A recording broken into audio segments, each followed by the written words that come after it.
Fade in. Fade in is right. What is going on, everybody? We're here. We're live for another Sunday live stream right here at 6:30 Eastern because now I'm on Eastern time. It's kind of throwing me through a loop, but that's okay. We'll get used to it together. We will get through this. I know it's hard. It's a struggle moving over here to like normal people time, but we're getting it done. I hope everybody's doing good. I missed everybody last week because I was literally at New England in Foxborough studio during the time, or studio at Foxborough Stadium, Gillette Stadium in Foxborough, New England Patriots, for the game, the big game. We covered it for Sports War, so I wasn't able to do the Sunday stream, but we're back. We're better than ever. We got the new Patriot Outpost merch that we're repping that I got from TeePublic, which I'm loving.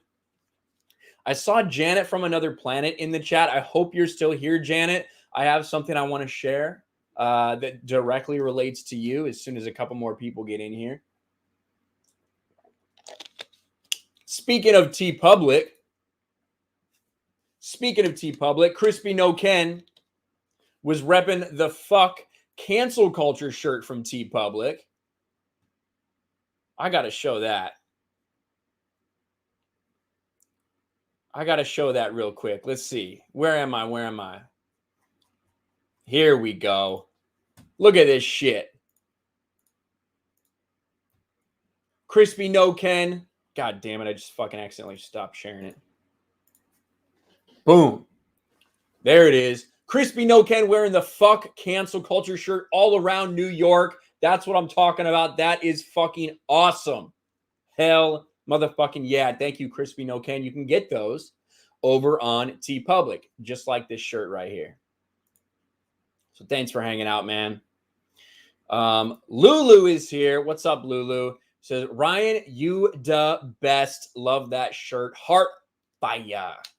Thank you, Lulu. I appreciate you, and I appreciate you buying the shirts as well and sharing it out there on social media.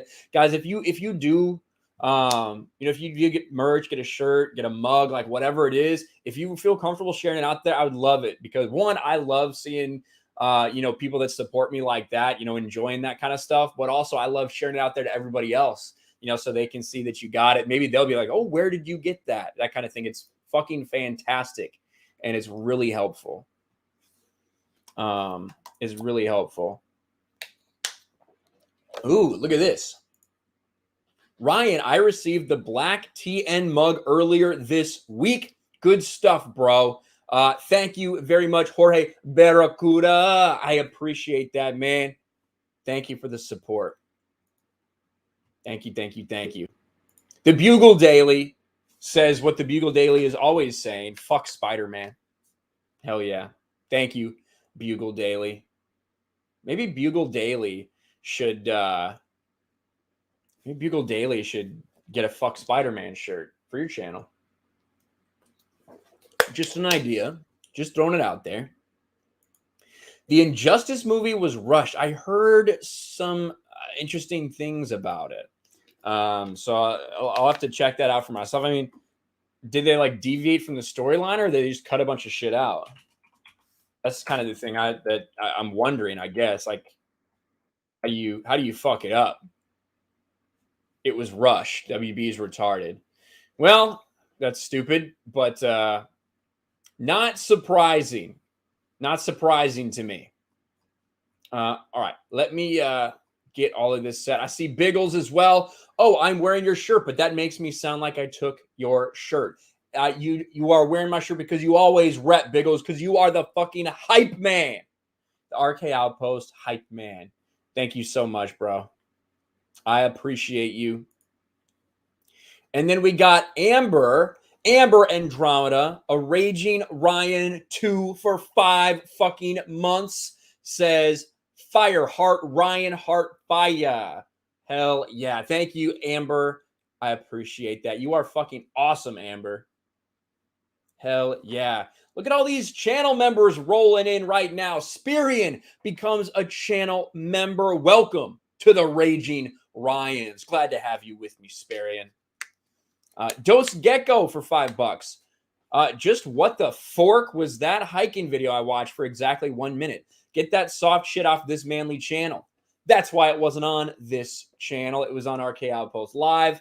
It was actually pretty cool. Let me see if I can share that with you as people are still rolling in, all this stuff. Let's see. RK Outpost Live. RK Outpost Live. Yeah. Look at this. All right, let me share this shit really quick. Yeah, I went when I was back home. Again, I spent a lot of time at the Indiana Dunes when I was a kid because like 15 minutes away from where I grew up. So I did a little video just going through the forest, then going through the sand dunes, making it all the way out to Lake Michigan, and giving everybody some fucking views of Lake Michigan. And I got to give a big thank you to Steph, My Nerdy Home, because she edited all this together. And, without that, it probably would have been a fucking terrible, terrible fucking video, to be honest with you. But yeah, then this is the coolest part, I think, right here. Because when you think Northwest Indiana, I don't think a lot of people think this. So let me play this part really quick. The music was Steph's choice. All right, so we're at the top of the ridge. You can see the dunes. You can run down that if you want. You'll probably fall. You'll probably somersault a few times. But the craziest thing to me and the coolest thing about this place is you see that and what it looks like. And a lot of people, if I was going to say, hey guys, I'm going hiking in Northwest Indiana, it's probably not what you would think. And then literally, I'm standing here on this ridge line that I showed you earlier. On the other side of the ridge, it's thick woods, it's forest, like as far as the eye can see, and that it's almost like its own little ecosystem right here, its own little climate. And there you go. So that's just a taste. That's not for everybody. That's not everybody's cup of tea. It's certainly not usually the kind of content that I make, but there you go. You can check that out over at RK Outpost Live. Been doing a lot of food reviews, been doing a lot of things like that over there. So definitely go check it out. Everybody loves the Steph editing. Is it a little gay? Yeah, it is a little gay. Christian Fandom Geek, how much would you give James Bond out of 10? I think probably like 6.5 or a 7. 6.5 or a 7. Also, if you want to hear like my complete in-depth thoughts about that movie, almost complete thoughts. It was after I went, I did a live stream on my live channel, just kind of like babbling about it and kind of getting my thoughts out there about how I feel about the movie itself. You can go watch that as well. Our Capitals Live is really my channel, basically. All right. Let's make sure we're all caught up here. Memecomics.com for $5. Ryan, it is one of the most prolific and genuine human beings I've ever stumbled across on the internet. God bless you. Hope your family and you love Florida. Yeah, I'm digging Florida. After spending a little bit of time in the Northeast in Boston, and of course, kind of driving across the country and just seeing how different states are doing things different, I really appreciate the fact that Florida, there's no masks basically anywhere. Certainly no one's requiring them at all. Not even the schools, nothing, none of that bullshit. So I went to a school board meeting actually when I got here when they were talking about instituting mask policies, and that shit kind of got shut down pretty fucking quickly, which is a good thing. Blue-Eyed Scorpio, member for 7 months, says, member, I don't even remember subscribing to this Brian Kimmel guy. Well, thank you, Blue-Eyed Scorpio. I love you too. And I'm going to start playing Apex.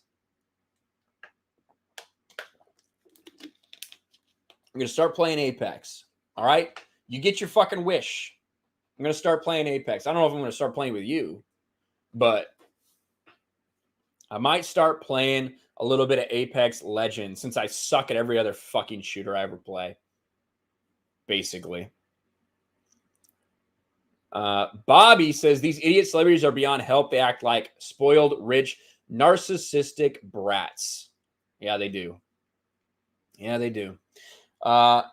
Matrix and Rhodes Show, member for 3 months. What is up, boys? Florida is great. Been to Naval Station Mayport many times. That's got to be John Matrix. Nothing like a strip club next to a school and a church. Those are the best places. You get the preacher's daughters that, seek employment right there. It works. It works really, really well. Rogue Disney says, Ryan, are you coming to the Park Hop and Meetup on the 26th? I just heard about this Park Hop and Meetup. Like, what is where? I don't know where it is or like what it's going to be. But I will be close. Is Jeremy coming? If Jeremy's coming, I'm definitely not.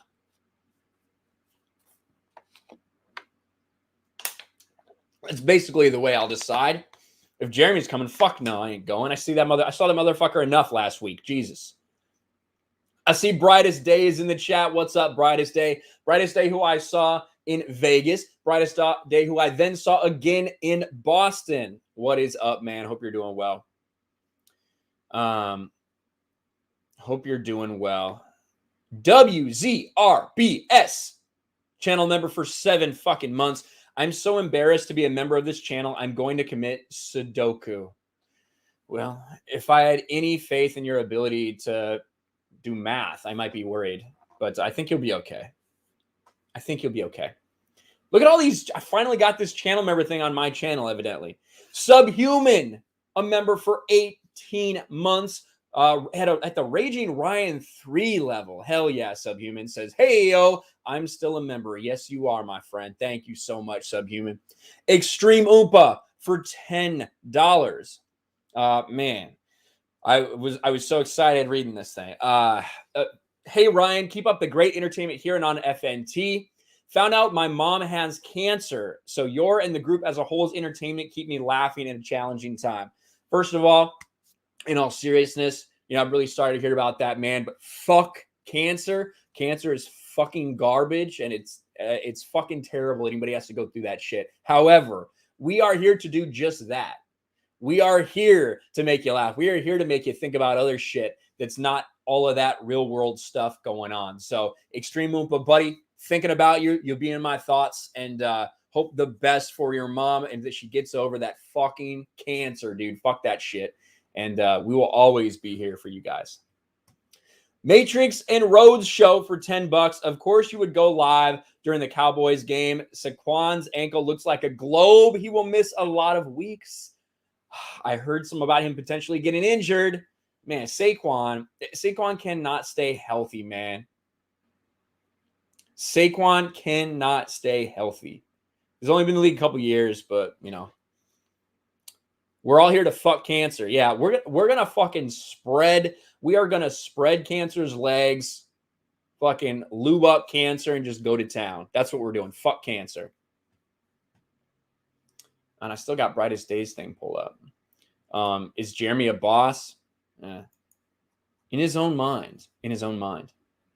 Biggles, member for 18 months.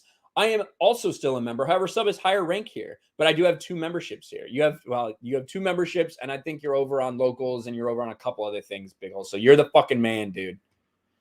You are the man. Cancer doesn't get lube. I want lube. If I don't get lube, I ain't getting in. Just saying. Now, I hope Janet is still here. I saw Janet from Another Planet in the chat. If she's not here, I'm going to make sure that she sees this somehow.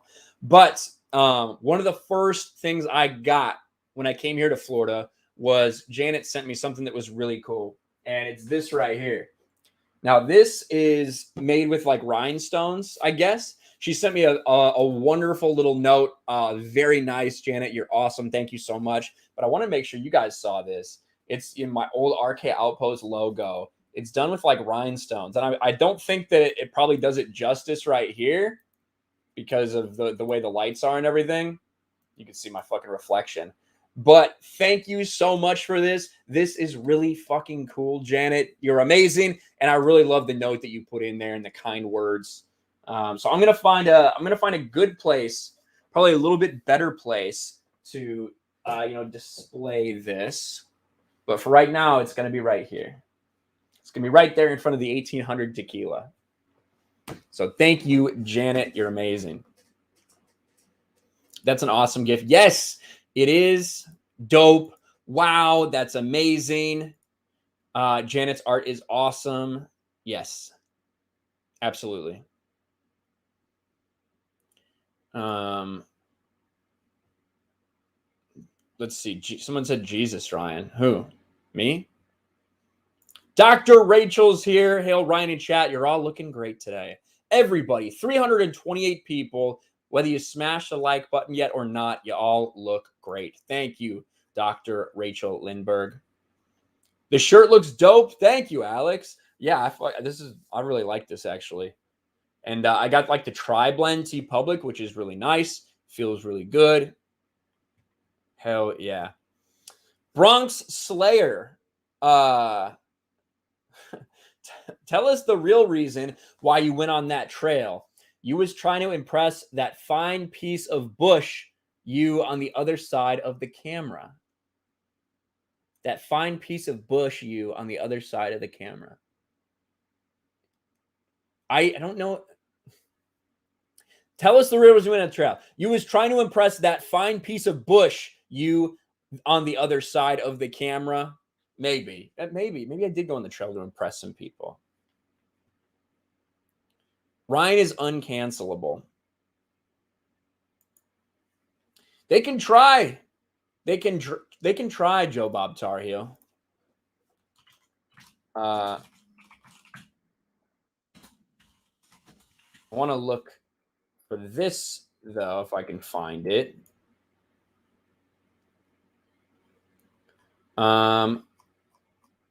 What is this shit?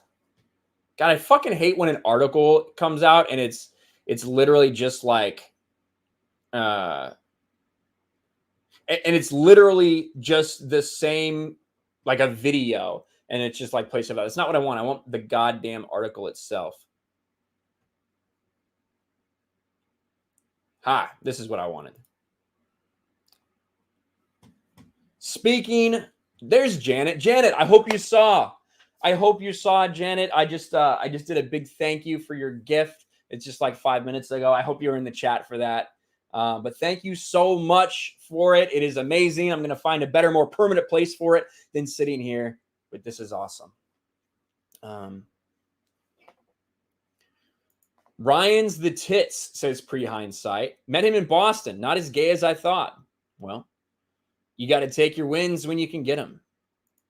Got to take your wins when you can get them. What's the DC figure? I got Darkseid right there. I've got Batman. I think this is Arkham Asylum Batman down here. Not Arkham Asylum.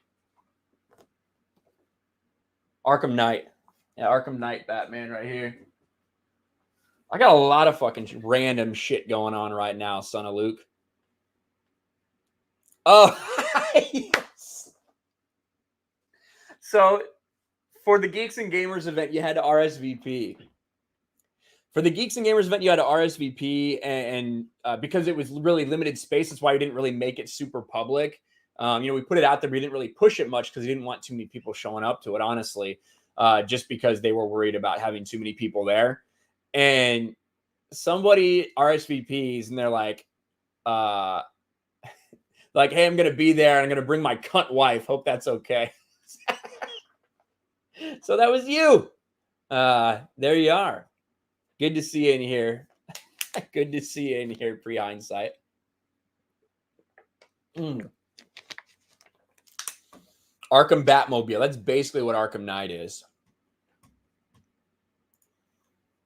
And Joe Bob Charlie in the chat said Ryan is uncancelable. The people that truly are uncancelable are the ones that don't give a fuck, right? You just can't care. And when it comes to Dave Chappelle, that's exactly how he feels about this entire situation. Now, I know I've made a couple of videos about it on the channel. You guys may have tuned into one or two of them, but if it's your first time here, Dave Chappelle has been under fire for his comments in The Closer, his recent Netflix special, because it's okay to attack Donald Trump. It's okay to go after Mike Pence. It's okay to go after all these different groups. It's okay to go after Hollywood. It's okay to go after actors. It's okay to go after this and that. But if you say something about the trans community or the LGBTQ plus IA whatever community, then they want to come and they want to destroy your life with the aid of the mainstream media right behind them. And Dave Chappelle has doubled down after the backlash to his comments in The Closer.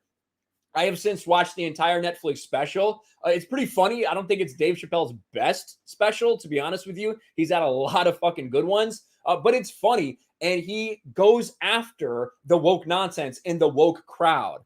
And the best part about it has been his response. Because after he tries to get canceled by these people on Twitter, by members of the mainstream media, by people who are, kind of going after him and his position, that they want Netflix to pull it down off of the streaming service, Dave Chappelle says this. His comments were widely condemned on social media. They weren't widely condemned. In fact, the majority of people find it really fucking funny. During a live performance and screening of his documentary, he addressed the backlash before appearing to double down on his comments. At the Hollywood Bowl, Chappelle reportedly said, "If this is what being canceled is like, I love it." He added, "Fuck Twitter, fuck NBC News, ABC News, all these stupid ass networks. I'm not talking to them. I'm talking to you. This is real life." That is the best possible way to go about it, because it is. Real world people think it's funny. Real world people agree with a lot of what he said, even though a lot of it's joking in a joking fashion. It's meant to be humorous. They agree with what he's saying, that it is getting out of hand, that people are trying to ruin others' lives, take food off their table, and literally kill them, because that's the end result of all of it.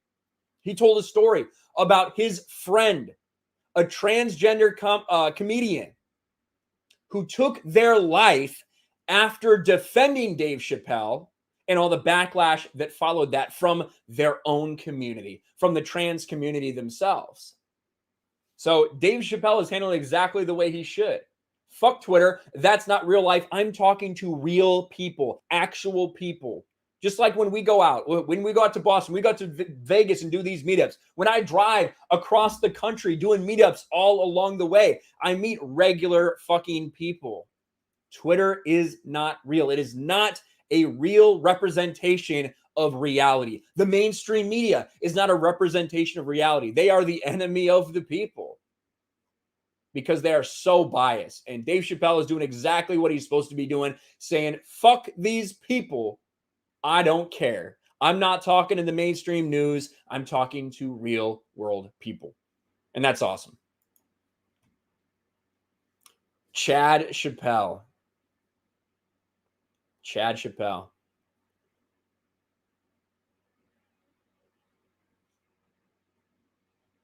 A lot of wide people condemn Dave. Yeah, maybe.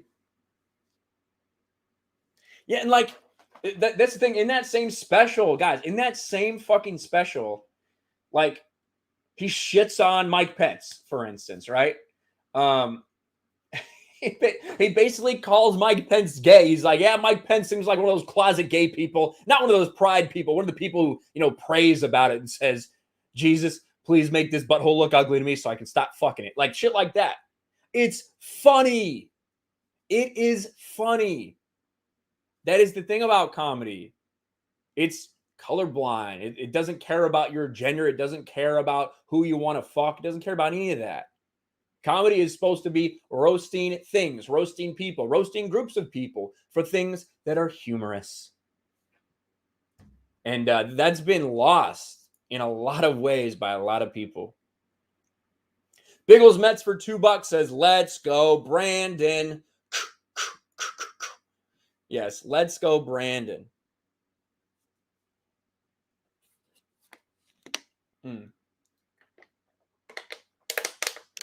Yeah, the let's go Brandon stuff is hilarious. I know a lot of people who did not know what that means, like who were like completely clueless on it. Like, what is all this? I keep seeing let's go Brandon in chat. What the fuck is that? Comedy doesn't work unless someone is offended. Well, I think that I guess that's the case. It's more so that people have to care about whatever you're talking about in a way. Like, for instance, when I went to go see Kurt Metzger, because Kurt came to downtown San Diego, me and Gary and Gary's lovely wife. We all went out to see Kurt Metzger there. He got us in the building. It was fucking awesome. And, you know, of course, there's people there that are fucking like ripping on Trump. You know what I mean? There's a couple comedians who are going to like take some shots at Trump, take some shots at whatever, but there's ones that'll take shots at Biden. There's ones that'll take shot at Newsom. There's ones that'll take shot at COVID stuff. Like comedy is equal opportunity field. You make fun of people in the audience. You make fun of this, you make fun of that. That's what it's about. Stand-up comedy. And guys, some of these people are just so fucking sensitive, they don't get it anymore. Look at Friday Night Tights, right? And what we do with Friday Night Tights. Half of that show is us just like making fun of each other. Shitting on Az, shitting on Gary for being a boomer. People talking shit to me. Me and Jeremy arguing about something fucking dumb. Like, that's what that show is in a large sense, because that's how I feel like that is how most people that I've ever interacted with, we hang out with each other like that. Like, that's just how it is. You know, if you're like sitting on the couch playing video games at your buddy's house, you're talking shit, whether it's about the game, whether it's about something else. Like, it's just this constant little ribbing thing. That's part of a relationship, I guess. I don't know. That's how I am. I mean, that's not how everybody is. But I think that's how most normal people operate. Caddy Daddy. Yes, Caddy Daddy. Caddy Daddy. Man, you got so many. The thing is, these people are so fucking dumb. Like, literally fucking stupid. Let's see if I can find something for you. Let's see if I can. I'm gonna have to find something because I saw something go by that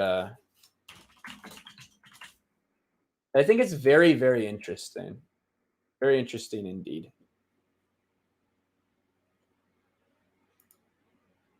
And I'm gonna have to plug this in. Let's see if I can find it. I do apologize. Let me get to Michael's super chat really quick. Michael Pronesti for Canadian $10 says, hello there. Hello, Michael. You've been everywhere the past couple weeks, brother. I hope you're doing well. I hope you are doing well, my friend. Because I want to make sure that I can find this and show you guys. So I'll listen to it on double speed here for a second. That's my old intro, too. All right. Let me check and see what this chat is saying. Stephen Wright, funny guy, huh? Stephen Wright, funny guy. Who's Stephen Wright? Understand that, Ryan, and respect that. Yes. Absolutely. Pedro didn't tell a joke. He called half the U.S. Nazis. Oh, yeah. Pedro Pascal. Yeah, that wasn't. Pedro Pascal reposted a joke and you tried to cancel him. In what way did I try to cancel him? Can you please tell me? By calling him out and saying he's fucking retarded? By saying there's a double standard at Disney? I believe in that video. The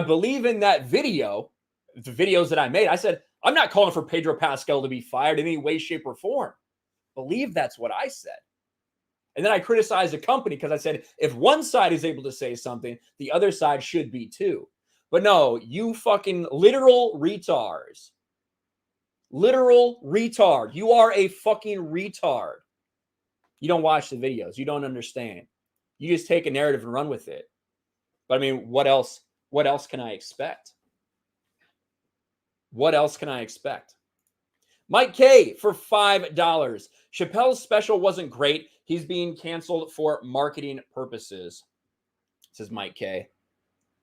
I think he knew it was going to get a lot of backlash. I think that this is the last one. Like, he knew this was going to be the last one. And I think he was more focused on drawing attention to what happened to his friend. I think that was the most important thing for him throughout this entire thing. Where am I? Another super chat just came in. Darren Murphy for $5. The last FNT was better than anything SNL has done in more than a decade. Hilarious. It was funny, man. Those guys are fucking funny. Like, it's not a hard bar. It's not, or that's not a very high bar, because to be quite honest with you, SNL is dog shit, and it has been dog shit for quite some time. But yeah, Kurt and Kyle were fucking funny. There's a reason that what they're doing is blowing up right now on YouTube, because it is funny. Real quick, gotta type something.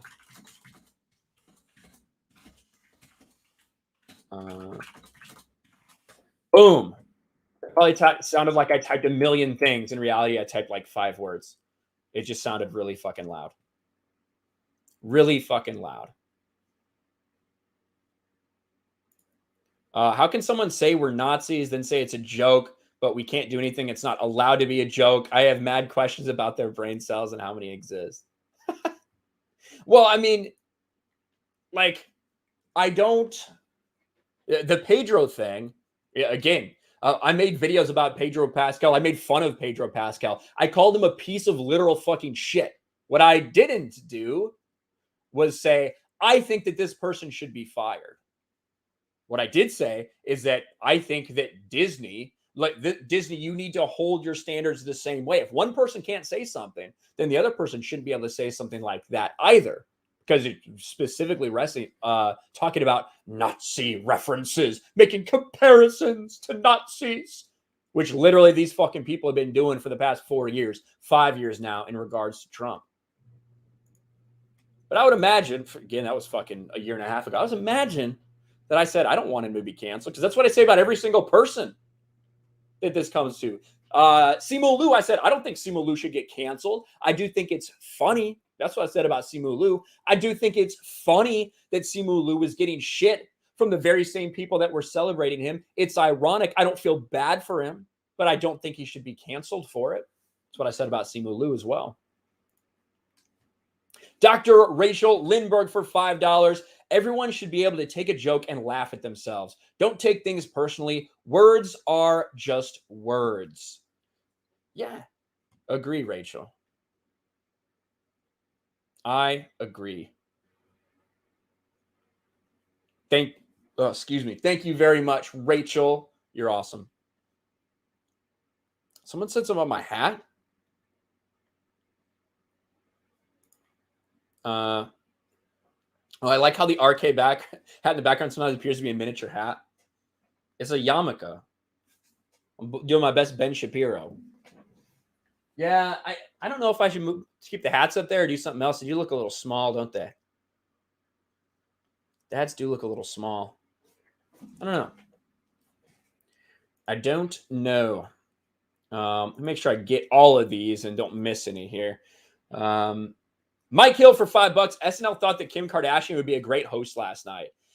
I saw a little bit of her little opening monologue. It didn't seem very funny to me, but SNL has not been good for a long fucking time. For a long time. Blue-Eyed Scorpio for $5. My mom has a running joke where she reminds me that I was an unwanted accident. She's so funny. I don't think it's a joke, though. Blue-Eyed Scorpio. I don't think it's a joke. I think maybe your mom just really doesn't like you and really regrets it. But that's just me. I don't know. I don't know. That's just me. Put them where the baseballs are. Maybe I could put the baseballs somewhere else. Maybe I don't need the baseballs here. I don't know what the fuck I'm going to do. Well, I fucking hate Funko Pops. But these are Revan, Malik, and a Shadow Stormtrooper from Force Unleashed. These are my legends. These are my legends Pop Funkos or Funko Pops, whatever the fuck you call them. I saw someone in the chat say something that reminded me of something I actually wanted to talk about.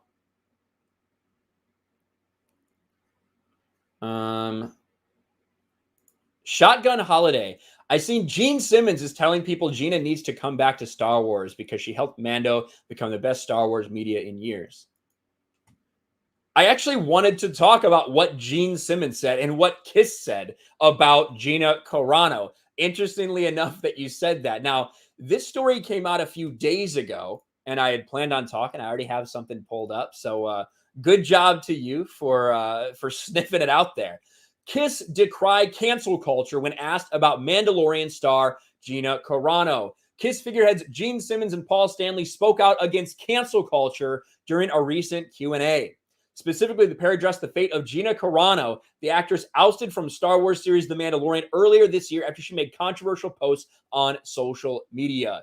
And it goes to show you that the idea of cancel culture, that people talking about cancel culture, that people in Hollywood, in the public eye, starting to become more aware of what this is and speaking out against it, it just shows you it continues to spread. And Gina Carano, I think, was the biggest example and really was the linchpin of something bigger, to more and more people continuing to wake up over this and call it out for the bullshit that it is.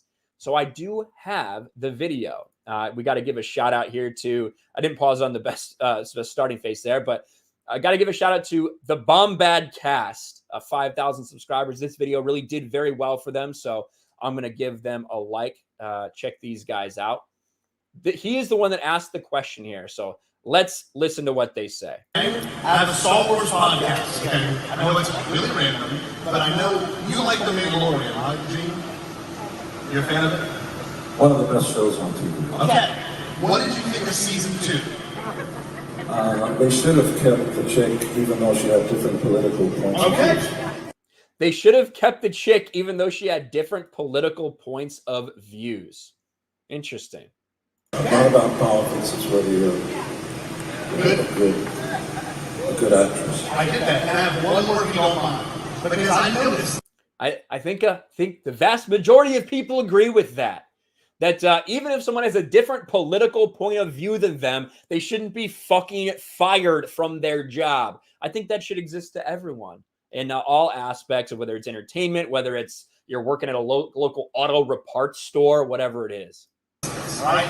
I have a family picture of my mom, my aunt, and my uncle. They're dressed Probably. So, they're dressed as the Star Child, they're dressed as the Catman, they're dressed as the Demon. So this is a completely different conversation he's about to have. But then Paul Stanley wants to continue to chime in on something. Pop culture at that time. Star Wars and Kiss. The late 70s was synonymous with those two things. What was that like? But I mean that.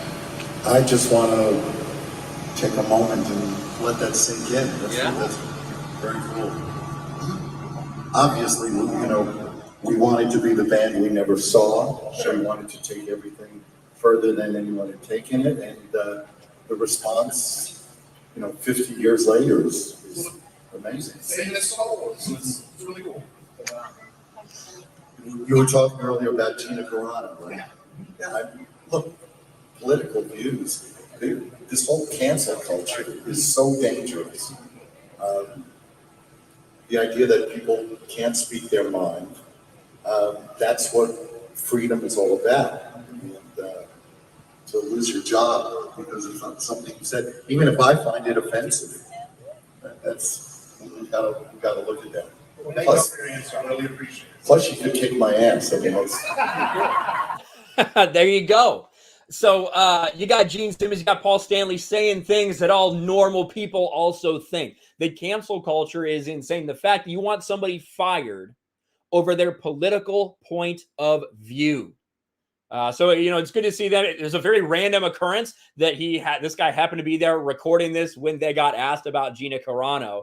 But it goes to show you that the message continues to spread, that cancel culture is a disease. It is a fucking cancer. And we need to continue to speak out about it at every opportunity. Because you know what? There's some people that may not have heard about what happened. There's some people that still have no idea what's going on. There's some people that may be tuning into this stream for the very first time, have never watched any of my Gina Carano videos. That's why it's important that we continue to talk about it over and over and over again. And the way that this gets described by Loudwire to describe what Gina Carano did, it says Carano, the Trump supporter and former MMA fighter who played Cara Dune in The Mandalorian. Now listen, I watched her. It's pretty obvious to me who Gina Carano likely voted for. I don't know if she's ever been like, I love President Trump. I'm a President Trump supporter. I don't know if that ever happened. I mean, it could be. Maybe you need to correct me if I'm wrong. But I'm pretty sure she just talked about her experience taking place in like the political system. You know what I mean? About just getting into politics and going out there and voting. I don't think she ever said, I think we can all probably fucking judge for ourselves, but it's not like she's a vocal Trump supporter, but that's how they're trying to portray her because that's what the mainstream media does. So shout out to Gene Simmons, shout out to Kiss, shout out to Paul Stanley for, for saying, hey, this is fucked up. Gina Carano shouldn't have been fired. And, fighting back against cancel culture, which we need from more people. It's awesome. God, my throat is dry. I've drank so much water already.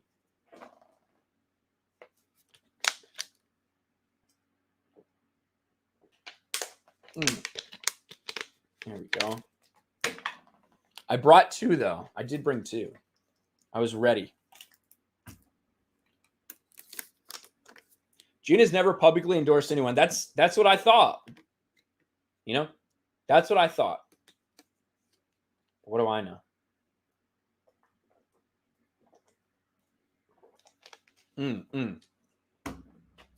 Boom. All right. I see X-Ray Girl in the chat. There's X-Ray Girl. X-Ray Girl who beat me in Dance Dance Revolution. I'll never forgive her. Ever. I cannot believe it. But thanks for being here, X-Ray Girl. I also had to sit next to her for an entire Friday Night Tights. And she got to realize everything that goes through my mind while I watched that show. X-Rayed from Twitch. Hell yeah. Thank you, X-Ray Girl. Thank you for the raid. SPD Girl is here. X-Ray Girl sent her Twitch audience here. Hell fucking yeah. X-Ray Girl raid incoming. You guys are awesome. Thanks for coming. Ryan lost to a woman. I did.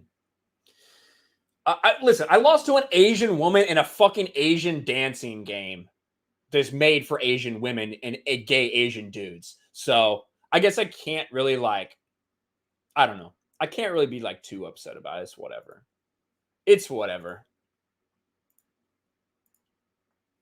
Buford T. Justice for $50 fucking dollars. Thank you, Buford T. Justice. Holy shit.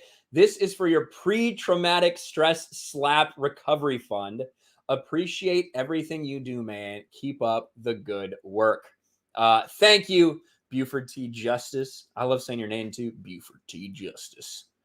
I did get slapped a couple times. I got slapped a couple times during this trip. This is the bad one, though. Holy shit. Since you guys said that, I'll show you the really rough one. X-Ray Girl slapped me 4 times on Friday Night Tights. It wasn't really that big of a deal. She couldn't really hit me very hard. I don't know if she could hurt me even if she really tried. Then she tried again when we were at the pizza restaurant. Didn't really hurt. Krista slapped me at the pizza restaurant. Kind of missed a little bit, but she did swing harder. Then they decided the only way to really slap me was a double slap, right? That's the only possible way. All right, let's see what happens here. 2, 3. Jesus Christ. Look at, I did know it was coming. I obviously knew they were going to sit there and slap me. Krista slapped me kind of hard. Ain't going to lie. Krista slapped me kind of hard. X-Ray Girl basically just made sure my face didn't move anywhere when the other one hit. Listen to the slap, though.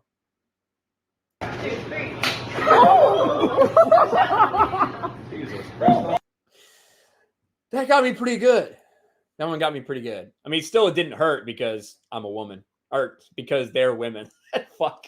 God damn it. Oh, that's going to get clipped really quickly. It obviously didn't hurt because they're women and I'm a man. I'm going to erase that entire part of the stream. No one's ever going to see that. God fucking damn it. But thank you, Buford T. Justice. Chris Arcella for $2. All the clippers out there, all the people who just are constantly trying to fucking clip me and make fun of me on Twitter. They're already fucking working their fucking computers. So let me clip this out and tweet it. Come to Ryan's stream. He just said he's a woman. God fucking damn it. Chris Arcella for $2 says, hello, Ryan. Ha ha. What's up, Chris? Good to see you, buddy.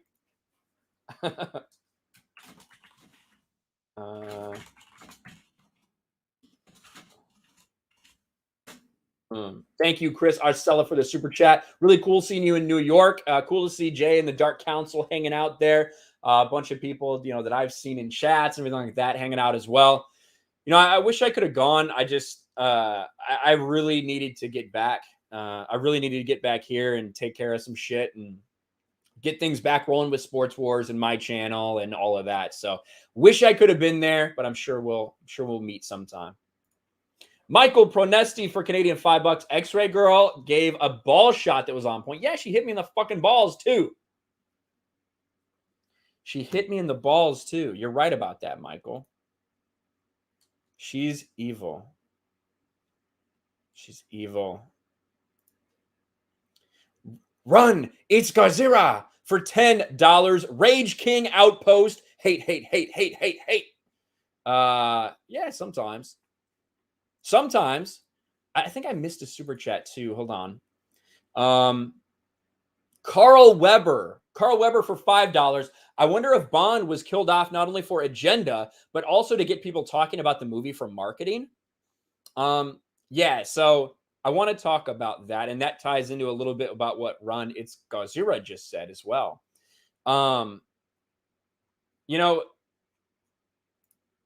James Bond No Time to Die, I did an entire kind of discussion about it on my channel because it's a confusing movie for me in a few different ways. I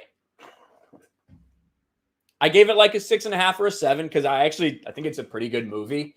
But it also does some things in it that are just, one, not James Bond. But if you've been watching the Craig era, if you've been paying attention to Bond for the past 15 years, this movie actually makes a lot of sense within that continuity, which I think should not be considered part of the normal Bond continuity, to be honest with you. Now, Carl Weber kind of spoiled it in that super chat. Real quick spoiler warning. Got 10 seconds here before we get a little deeper into that. 5, 4, 3, 2, 1. Yeah, so Bond dies at the end of this. Daniel Craig's James Bond dies at the end of this movie.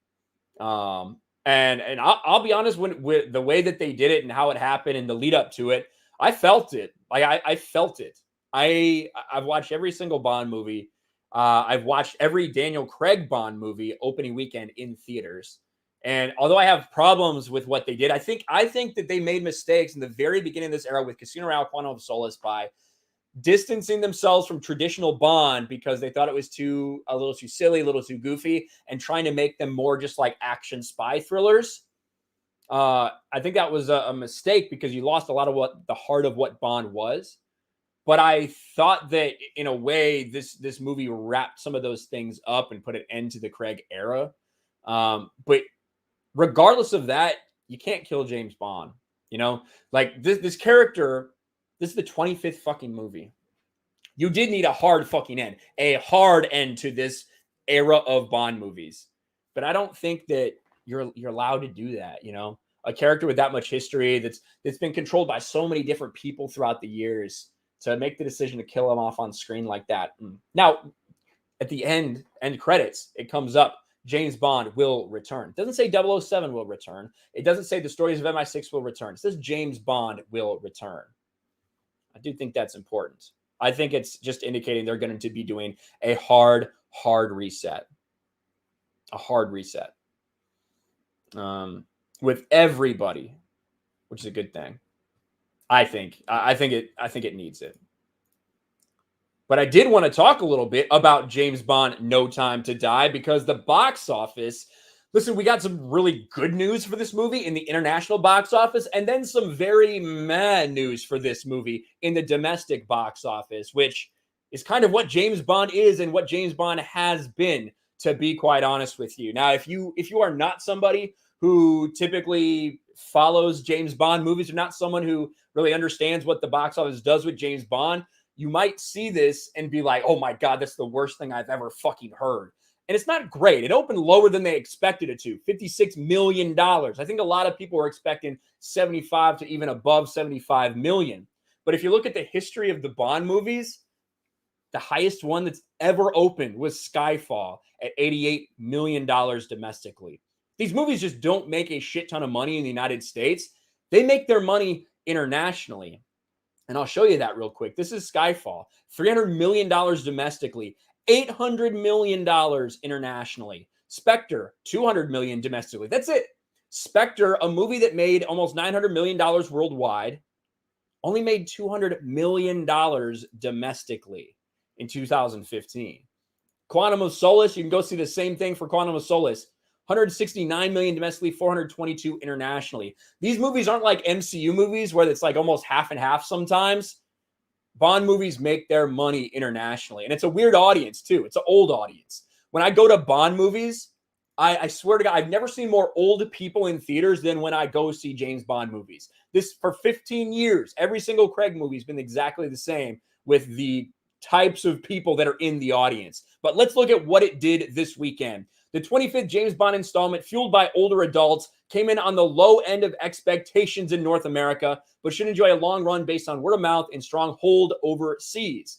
And that's true. It made a shit ton of money overseas the first weekend and almost made the same amount of money the next weekend. I think it was $130 million first weekend. Second weekend's looking like the same thing.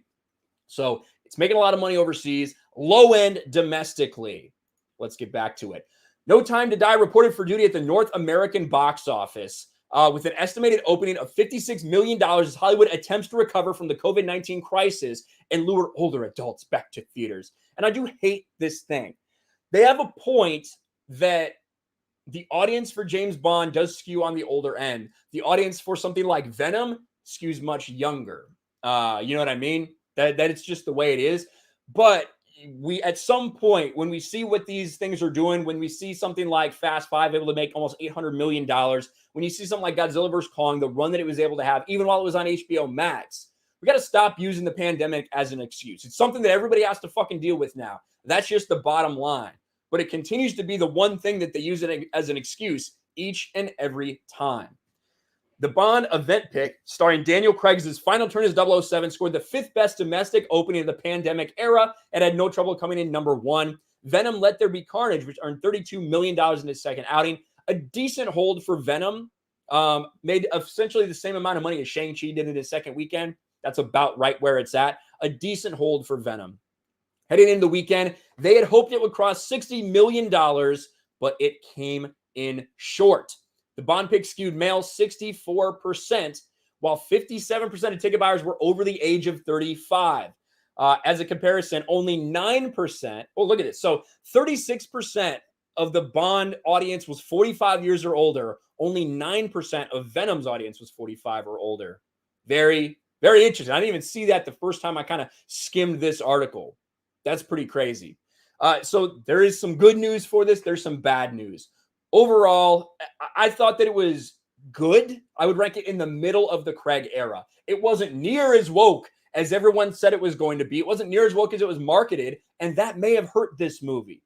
The fact that you came out there and talked about how Phoebe Waller-Bridge is going to write this Bond for the Me Too era, the fact that you came out and called the James Bonds of the past rapists and shit like this, when you have a scene that's very similar to what you are criticizing, Cary Fukunaga, in this movie itself. I don't think that helped. But I will say, when I saw it, it was not near what people were trying to say. One moment that really pissed me off was a throwaway line of Q being gay. Literally, Q's just sitting there. He's in his house, and it's like, I can't. I've already have plans with him. Something like that. Not even like I'm gay. Blah blah blah. Just a little tiny throwaway line that does not impact this movie. That does not impact the plot. That does not impact anything other than they wanted to cram a fucking gay character in there somewhere. That shit pissed me the fuck off. But overall, the Lashana Lynch character, the way that it was being portrayed by the trailers, the way that it was being portrayed by all these people talking, every time she had a jab at Bond, Bond got her right back and usually got the better of her in nearly every circumstance. So overall, I thought it was a good movie with some problems, especially the feeling you have walking out of that theater after you see what happens to James Bond at the end. It was very confusing walking out because I like the movie, but it's still in this era where these Bond movies are not what Bond movies should be. And I really think that these guys, when they get the next James Bond, one, it needs to be a white male. It needs to be fucking Henry Cavill or someone like Henry Cavill. And they really need to focus on getting back to basics and making Bond movies again instead of stereotypical spy action movies.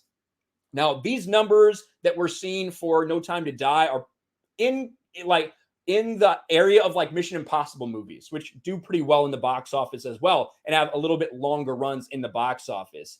So I don't think there's any way, I said it earlier, even when we saw the big numbers from international, I don't think there's any way this movie makes its money back.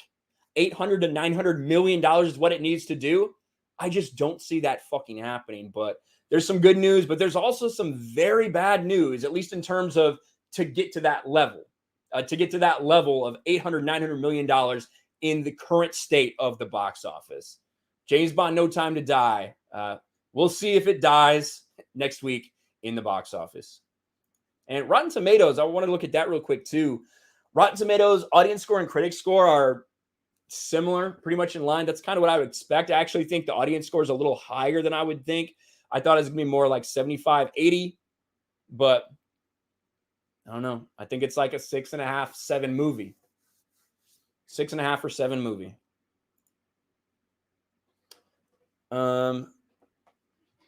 Where was I? Don't bring me pictures of Lashana Lynch.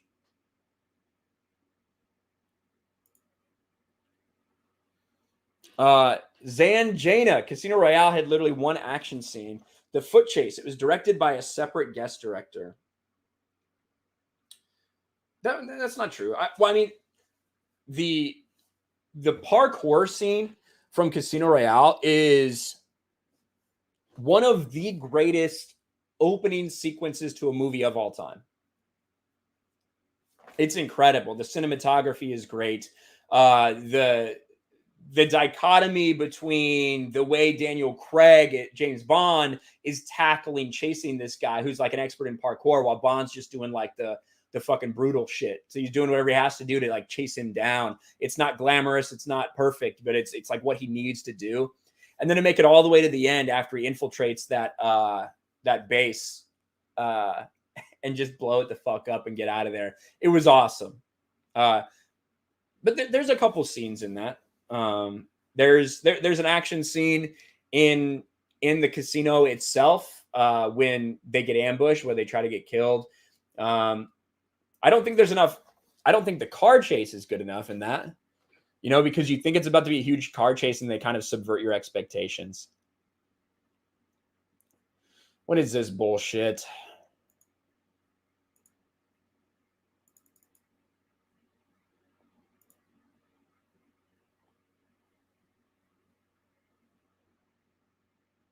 God damn it. Of course, my nerdy home had to clip this.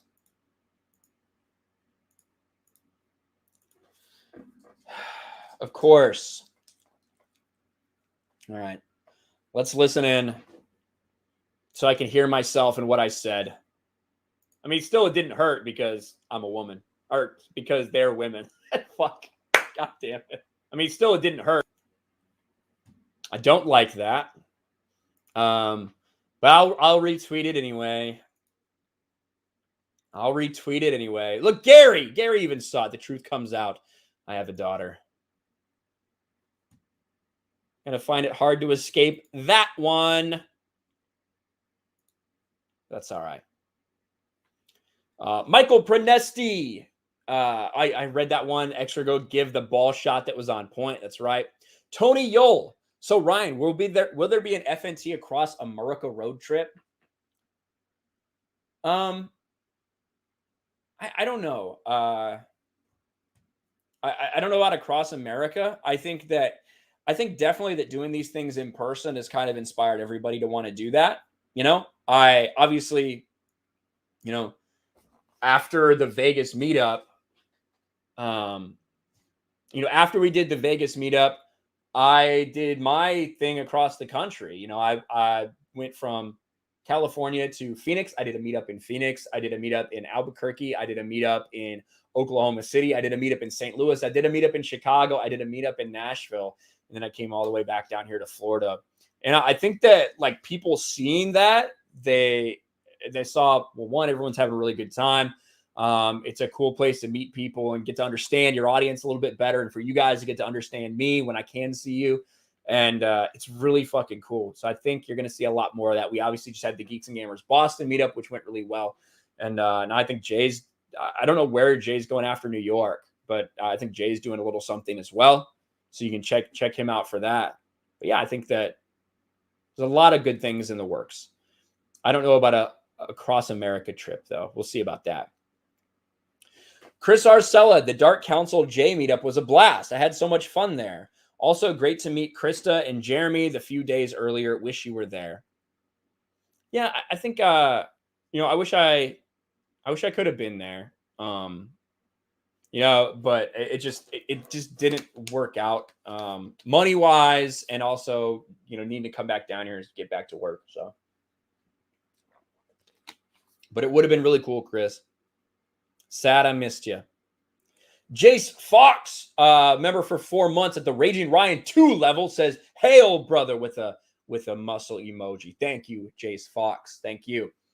Raj H, a member for 10 months. I prefer my Bond movies to end with him getting lucky. Yeah, I think most people do. Like the ending, I think that the ending almost like makes sense to wrap up the Craig era like that with taking the first 4 movies into consideration. Because this is not James Bond, guys. This is why I said it's never fit. The Craig era has never fit with regular James Bond. For a lot of different reasons. But whether it's the people who are cast, whether it's his attitude, whatever it may be, the James Bond that they established in the first 4 movies and what he's gone through and what he's been through and the things that he cares about, this movie, the way it ends kind of makes sense. And I don't think you should do that with the character, but I do think that it was well done. And I felt something from it just because I've been watching these Craig movies. Everybody's worry is that, yeah, you know what? You should do a hard reboot. That is a good thing for the franchise. However, what is that going to result in? Is that going to result in female James Bond? Is that going to result in transgender M? Is that going to result in all of these things and bastardizing it more than it was even before? Because let's be real, since 2006, this has been a bastardized James Bond. Even before that, even in the period, hey, I know this might be considered fucking, I don't know, like controversial to some people, but Kurt Metzger shot an FNT. Even in the Pierce Brosnan era, when they made M a woman and she started lecturing him about his toxic masculinity. Like this shit's been in Bond for a little while. It's been creeping away from what he originally was. I think they need to get back to basics.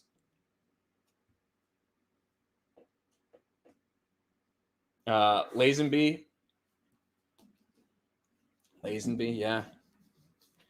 What are the chances it's a female James Bond? I actually think that I know that that's like the real popular thing for people to say. I actually think there's almost like 0% chance that it's female Bond. I think it's about 50-50 whether he's black or not. I'll say that. Because they've already come out and said, like the Broccoli family has said, James Bond will not be a woman. I mean, he could be any color though. That's what they said already. So I think that if they're going to go for a diversity, that's where they're going to go. Mike Hill for $10. 60 years of James Bond. Yes. Not a mention of Q's love life, but I don't know why the writers thought it would want to mention it now. No, never. Because it never fucking mattered. It still doesn't matter. It still doesn't matter.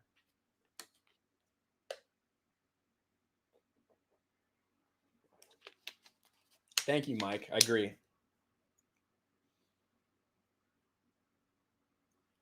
Mikey Gusler for $5. Did you see Affleck said he had a better time on The Flash than Justice League?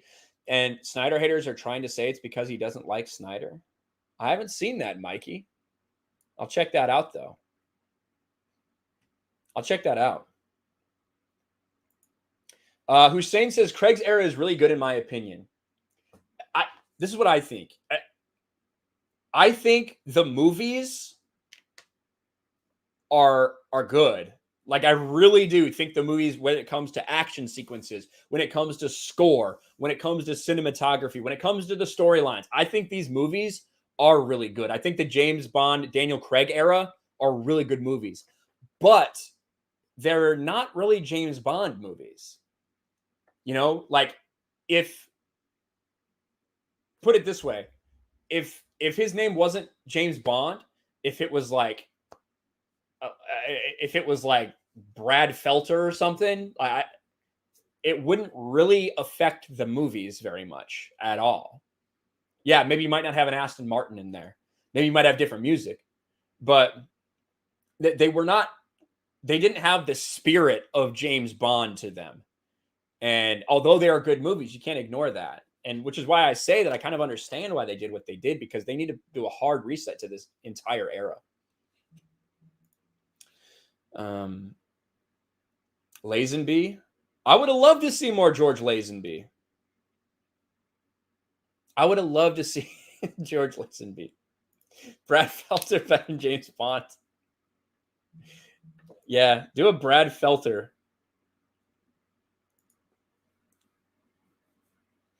A Brad Felter. Let's see. I just saw Minority Home just shot this to me. This is what you're talking about, Mikey. Hold on. All right, so Mikey just sent a super chat talking about Ben Affleck and some clip about The Flash, and some people are going after him now. Let's see what he's talking about. There's only 16 views. We got on this quick, didn't we? Here we go. Playing Batman again in The Flash. What's that feeling like? It was a lot of fun. I had a great time. Yeah. I'm probably under some gag order I'm not even aware of. So I probably just violated and I'm now going to be sued. But I think it was fun. It was really fun. I love Ezra, and I had a chance to see Jason, who's over there making Aquaman, and him and his kids, and it was lovely. It was really a really nice way to revisit that as the prior experience had been difficult. This was a good experience. This was lovely. Yeah. I mean, like, yeah, I don't, man, I don't think that that's crazy at all. First of all, Ben Affleck was like going through a lot of shit when they were doing all like the Justice League reshoots.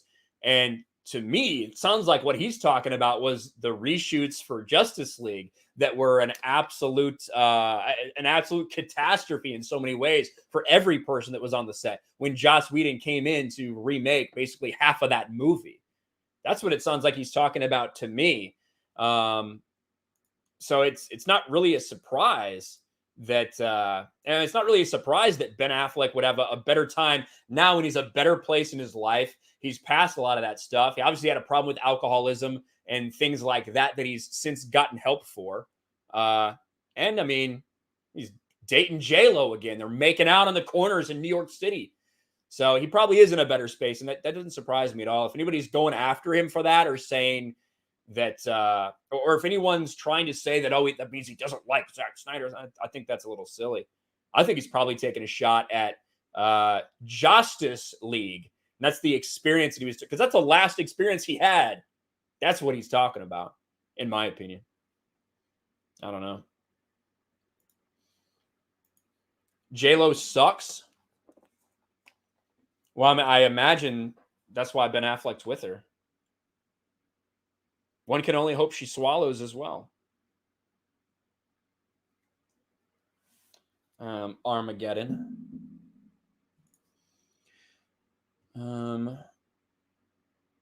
He comes off drunk or high. Oh, Ezra? Ezra's just a fucking freak, man.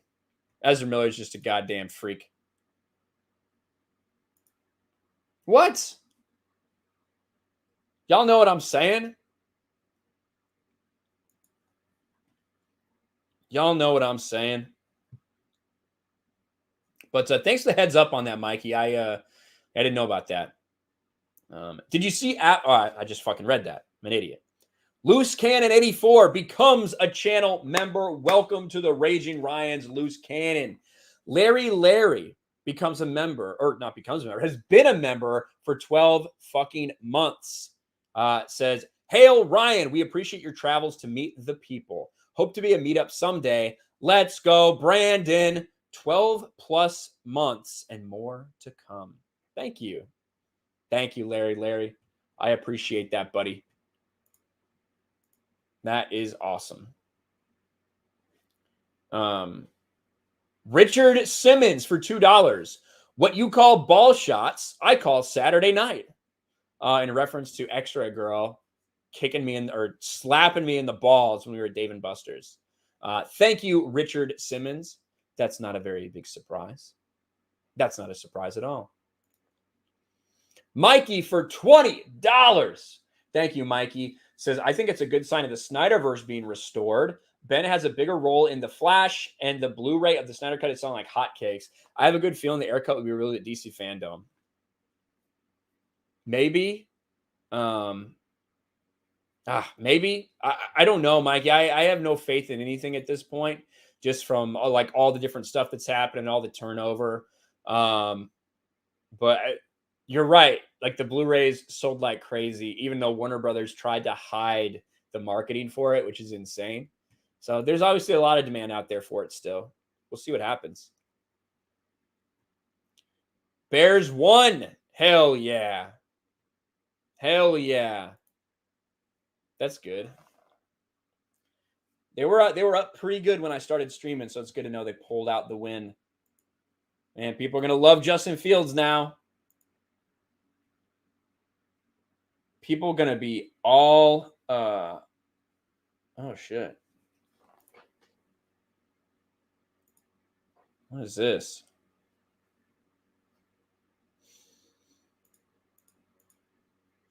What is this shit?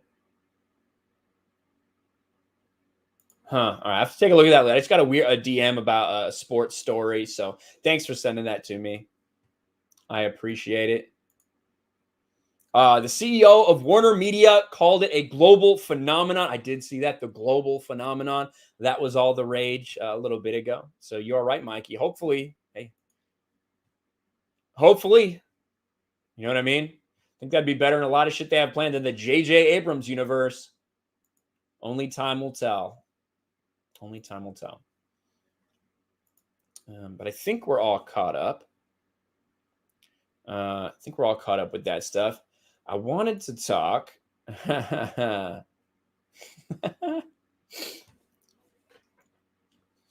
we talked about Dave Chappelle a little bit earlier, and comedy being comedy, and I think that it should be. And I think that there's so little out there that is actually like truly offensive to me. But what I look for a lot is consistency, right? So like, if you think someone should be fired for this, but not for this, that's like the same thing, just on the opposite end of the spectrum. If you think that one thing is acceptable and funny, yet if you switch the race on it or something like that, all of a sudden it becomes, oh, no, you can't say something like that. That's the kind of shit that I think is dumb. And so that's what we're going to talk about next, about a comedian who, I don't know if she's ever really been funny, but it's just ironic what she's saying now compared to other things that have happened, and also just Hollywood in general. Now, Sarah Silverman is in the news every once in a while, usually for saying something really stupid, whether it's about politics, whether it's about entertainment, whatever it may be. And once again, she was trending the other day when she asked Hollywood for something She says in the latest woke war against acting, Sarah Silverman says that only Jews should play Jews. And also, she created a term called Jew face when a non-Jewish person plays someone who is Jewish in a movie. And considering Sarah Silverman's past, I just think it's funny because this is Sarah Silverman, where she did blackface. She did an entire sketch where basically they switched places. So she had to live her day as a black person, and this other person had to live their day as a Jewish woman, right? That was the thing. Ironic that person was, I guess, getting in Jew face, as Sarah Silverman would like to call it. But let's get back to the article so we can hear exactly what she's saying. Alleged comedian actress Sarah Silverman has a complaint to make. I like alleged comedian. What's with all the actors doing acting? Don't they know the only part you're allowed to play is yourself? That's a great point. I wonder if Sarah Silverman ever said, I don't want any non-Jewish people played by a Jewish person. Wouldn't that be the same thing? Wouldn't that be the equivalent? But no, we know it's not about that. And like I said earlier, all I'm looking for is consistency. And when I see people that are completely inconsistent and completely hypocritical, I'm going to call them out for their stupidity. And that's exactly what Sarah Silverman is. She is fucking stupid. On her podcast, Silverman complained, there's this long tradition of non-Jews playing Jews, and not just playing people who happen to be Jewish, but people whose Jewishness is their whole being. How many characters are there in cinema where you feel like their Jewishness is their entire being? You know what I mean? Like, the fact that you're even looking at it through that type of lens tells me you're an insane person. One could argue, for instance, that a Gentile playing Joan Rivers correctly would be doing what is actually called Jew face. One could argue that, but only if one had the IQ of the stuff that grows on your kitchen sponge. Silverman's the kind of person who argues for inclusiveness by telling us all about who should be excluded from what. She's the Clancy Wiggum of the cultural appropriation police. In 2007, on her Comedy Central show, she actually wore blackface, proving that she was guilty of cultural appropriating the humor of 1936. In 2016, she appeared as Adolf Hitler on an episode of Conan. Only Aryans get to do that. Silverman says Jewface is defined as when a non-Jew portrays a Jew with Jewishness front and center, often with makeup or changing of features, big fake nose, and all the New Yorkie or Yiddishy inflection. She added, when the importance of representation is seen as so essential, why does ours constantly get breached, even today in the thick of it? This is the point, kind of similar to what I just made. This person makes it here. Ours, as in Jewish roles belonging exclusively to Jews, are Jews supposed to turn down roles as non-Jews? Jews are still a minority. They'd have to turn down the vast majority of parts if they only did roles that are, quote, ours. So I take it that this guy is actually Jewish who wrote this. Or does this rule somehow work only one way? Christianity is a culture. Should only Christian actors be cast in Christian roles? Pretending to be someone you aren't isn't a cultural breach. It's just acting. And that is the point, right? That is the point, that actors are actors for a reason. Actors aren't the people they're playing. Actors are trying to emulate the person that they are playing. Inherently, everybody is not playing themselves, unless it's a freaking biopic or a documentary or whatever it may be. Sarah Silverman, it's just her latest L, right? It's just her latest dumb fucking thing that she said that's gone trending and got her a lot of attention, but only results in her being made fun of. Because virtually no one thinks that this is a problem. And in fact, you're going to end up, if you do really want to hold that standard, you have to hold it in every way. That only person of this descent can play this role. Only person with this religious background can play this role, and so on and so forth. That could cause a lot of backlash that I don't think you want, Sarah. I don't think that you want to be have this only the small minimal amount of roles that you can portray. That's personally not what I think you want, but is what that leads to in that kind of thinking. Just one more example that people in Hollywood like Sarah Silverman are insane. Jew face. Jesus Christ.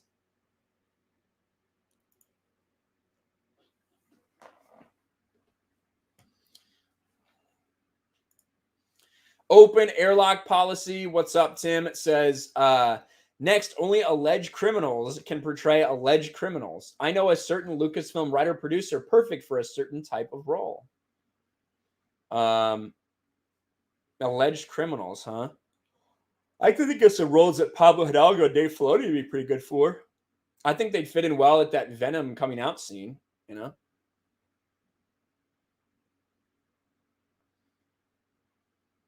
That's what I think.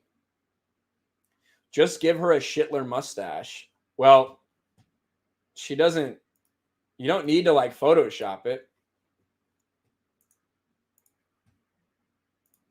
There she is. Lisa Cannon. This is her in 2016. And like, thing is, I don't find this offensive.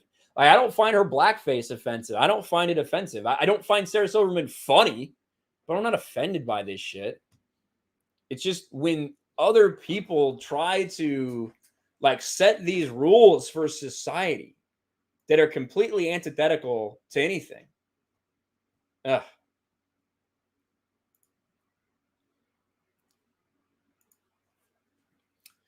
Oscar Isaac talking about it. He's got the arrogance of a good actor. Not into him until Duke Leto. He looks good. Oh, he looks fucking great as Duke Atreides. He really does. The little bit of the trailers we've seen, I really like his presence.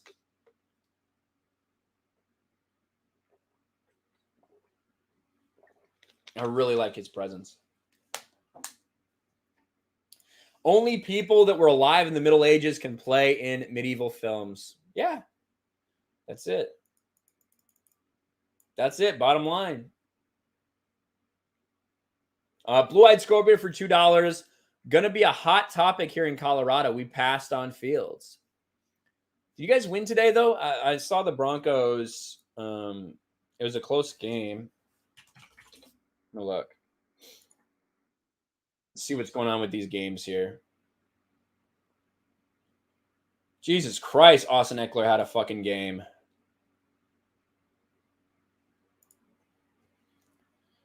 Bears win, baby. Hell yeah. Broncos lost to the Steelers. Oof. Oof, oof, oof. Where them Chargers at? Dude, Mike Williams had a monster fucking game. Of course he did. Keenan Allen didn't do shit. Fucking God, fucking damn it. A fucking fantasy team got screwed because I didn't realize that Thursday was Thursday.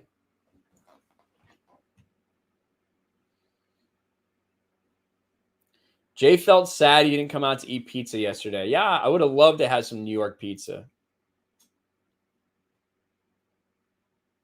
I would have loved to have some New York pizza. That would have been awesome.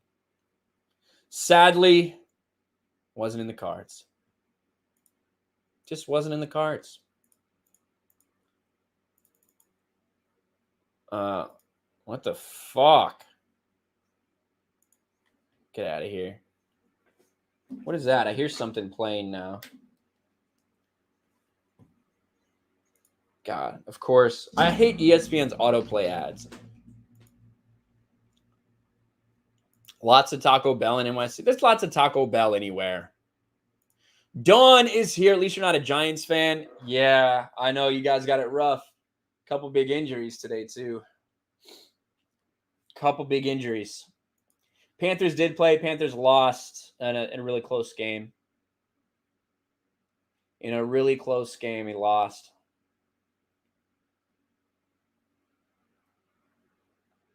Sarah is bitter because she can't escape her toxic masculinity she was trained to embrace when comedying. Maybe that's true. I saw Mr. Grant Gregory. What's up, buddy? I saw you in the chat earlier. Yeah, I will be doing the Discord chat after the stream. I will definitely be doing that. Faux show. How do I feel about the new 007 movie? I talked about it a little bit earlier. I think that it's a good movie. 6.5, 7 out of 10 for me. It was not nearly full of the woke propaganda that the promotion was made to look like. And I think it fits in very well in the Craig Bond era. However, just like the rest of the Craig Bond era, it's not a Bond movie. It just is not a James Bond movie, and it hasn't been for 15 years. And I had some problems with the things they decided to do, especially at the end of the movie, with the way they treated Q and his sexuality. But I didn't think that there was too much woke stuff in it. Overall, a confusing movie because you felt really shitty walking out, but it was still a pretty good movie in a way. The Bond era needs to be reset. I did an entire stream on it, talking about all my thoughts on my live channel. Go subscribe to my live channel. You can watch that stream. It's like an hour long where I just kind of ramble about it.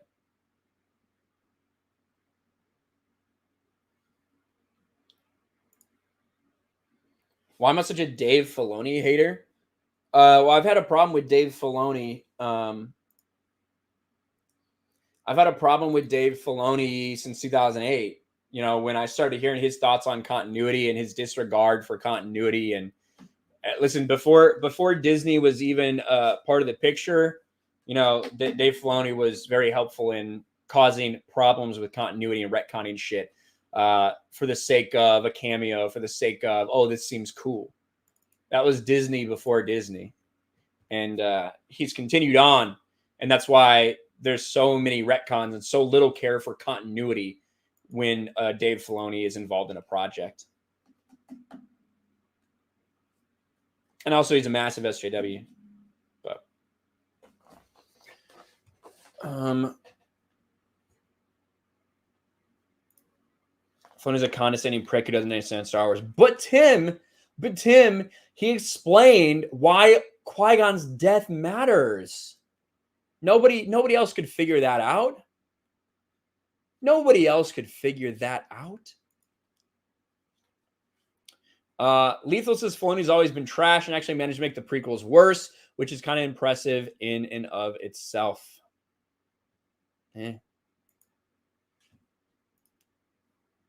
What can you say? Sneakier Snack for Canadian $5. Happy Thanksgiving, Ryan. Love your channel of hot takes. Really nice for someone else to say what I'm thinking for a change. Love from Canada. Well, thank you, Sneakier Snack. Is that Ekans? It's like an old school Ekans fucking Pokemon picture, like from Pokemon Red or some shit. Thank you. I appreciate the super chat.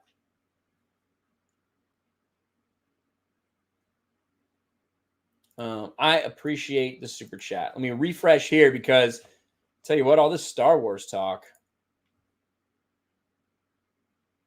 There's actually a couple things out there about Star Wars. Should we talk? Lethal's here. You don't like Ahsoka then? No, I don't like Ahsoka. I think Ahsoka is kind of a shit character who should have died. During Order 66. And her entire existence is a contradiction. Her entire existence causes continuity problems.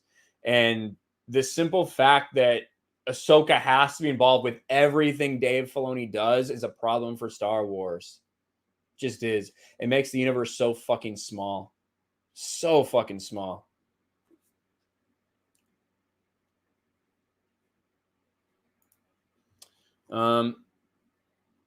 But speaking of Star Wars, Lethal Lightning's here. So we should talk about Star Wars. Speaking of Star Wars and Disney Star Wars and the continued destruction of these characters when you didn't think it'd get any worse, well, then it does get worse. There's a new novel coming out, and shockingly, I know you may have been told that they're abandoning the sequel area. You may have been told that, oh, they're gonna retcon everything. Well, if that's the case, they're doing a really good job covering it up by coming out with new content in the sequel era, talking about sequel stories with characters that had a big role to play in these movies. New Star Wars book to continue to desecrate Luke Skywalker's character. A newly announced Star Wars book titled Star Wars Shadow of the Sith will seemingly showcase Luke Skywalker as a failure as he chases Ochi of Bestoon across the galaxy. Yes, Ochi from Rise of Skywalker. That one. The book was announced by Lucasfilm on October 7th in a blog post. A brief description of the book states, Star Wars Shadow of the Sith, a novel from author Adam Christopher, takes place after Star Wars Return of the Jedi and finds Luke Skywalker and Lando Calrissian on a mission to locate Exegol. Man, if they're trying to distance themselves from the sequels, oh, that changes how. That's weird. That's really weird that they would decide to do something like this. There you go. Shadow of the Sith by Adam Christopher. Interesting to note, Adam Christopher had a book get canceled. What book was that, you ask? Oh, that's right. It was the Mandalorian novel. This was from March 9th, a little bit after Gina Carano got fired. Due to the ever-expanding world of The Mandalorian, we will no longer be publishing The Mandalorian original novel at this time as the story continues to unfold on screen. We love working with author Adam Christopher and are already working with him on a different book. We're excited to share details with you in the future. So just to be very clear, for the people out there that think the sequels are going to be retconned or ignored or something like that, they canceled a novel in the Mandalorian time frame and had that guy instead write a book fleshing out what happened in the search for Exegol, in Uchi, whoever this fuck Uchi is, the guy with the Sith dagger, and about Rey's parents. That's what this book is going to be about. Christopher teased the book on Twitter, writing, so that little book I was working on, well, Luke and Lando chase Ochi of Bestoon across the galaxy. Ochi, I don't know how to say this name. I think it's Ochi, and try to rescue a certain young family on the run. Ooh, a certain young family on the run. It begins. So this is the description. Luke Skywalker and Lando Calrissian return in this essential novel set between Return of the Jedi and The Force Awakens. The Empire is dead. Nearly 2 decades from the Battle of Endor, the tattered remnants of Palpatine's forces have fled to the farthest reaches of the galaxy. But for the heroes of this new republic, danger and loss are ever-present companions, even in this newly forged era of peace. It then details, Jedi Master Luke Skywalker is haunted by visions of the dark side, foretelling an ominous secret growing somewhere in the depths of space on a dead world named Exegol. The disturbance in the Force is undeniable, and Luke's worst fears are confirmed when his old friend Lando comes to him with reports of a new Sith menace. It hints the family is actually Rey's family fleeing the Sith assassin Ochi. After his daughter was stolen from his arms, Lando searched the stars for any trace of his lost child, but every new rumor only led to dead end and fading hopes until he crossed paths with Ochi of Bestoon, a Sith assassin tasked with kidnapping a young girl. And they do go on and basically confirm that it is going to be Rey's parents, that he's looking for Rey and her parents.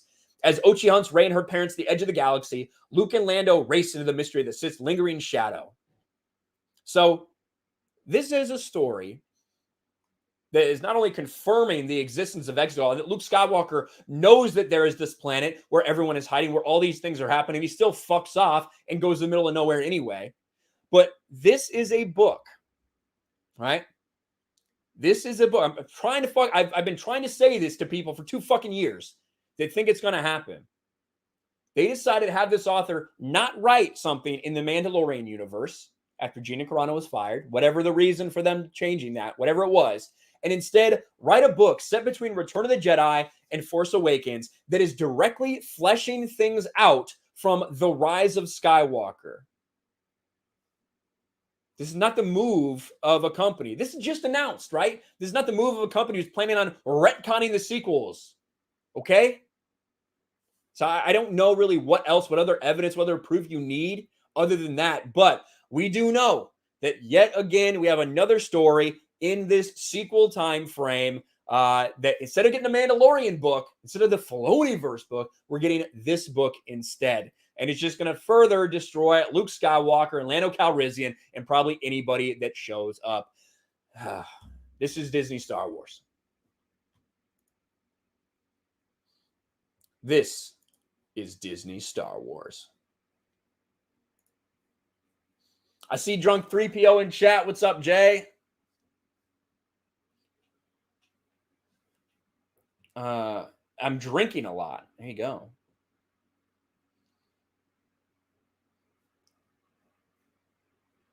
Why are you such a? Why are you a spurg? Like, why are you freaking out?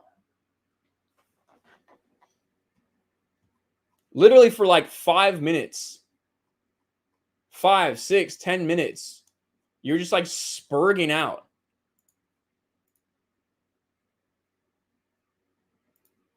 Yeah, Armageddon in the chat wants more of the Luke topic, evidently.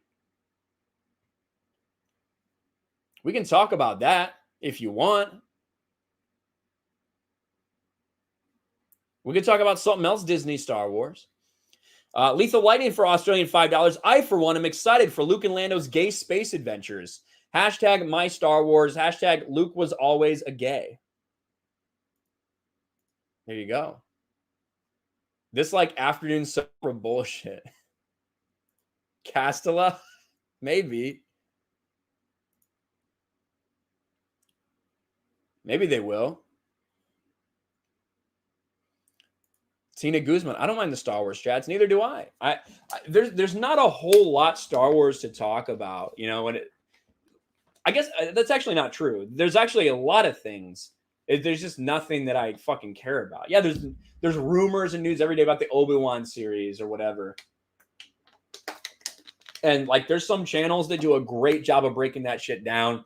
You know, people like Star Wars Meg are constantly talking about Star Wars news, and whether it's Boba Fett, whether it's Mandalorian, a lot of that stuff just is not, you know, like for me, it's not interesting to me right now. Those channels definitely are fucking killing it though with that type of stuff.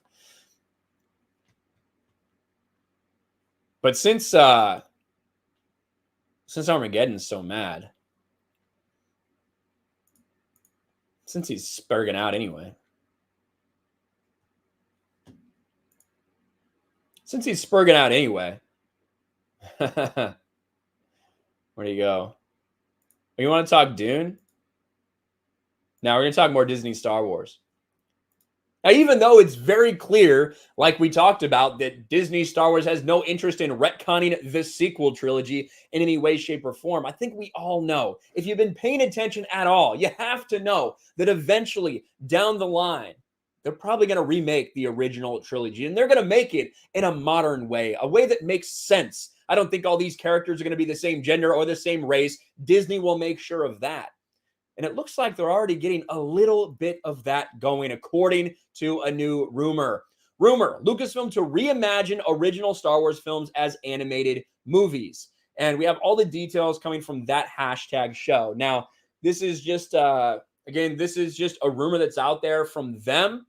But it does seem like there's a little bit of teeth to it, especially what we've seen a focus is for Disney Plus going forward. Star Wars animated films based off TOS concept art coming to Disney Plus. Hello, everyone. Your friendly neighborhood Professor Hulk here. I'm here to drop some knowledge about some exciting stuff going on in film and TV. Last week, we talked about Supergirl. This week, we're talking about Star Wars.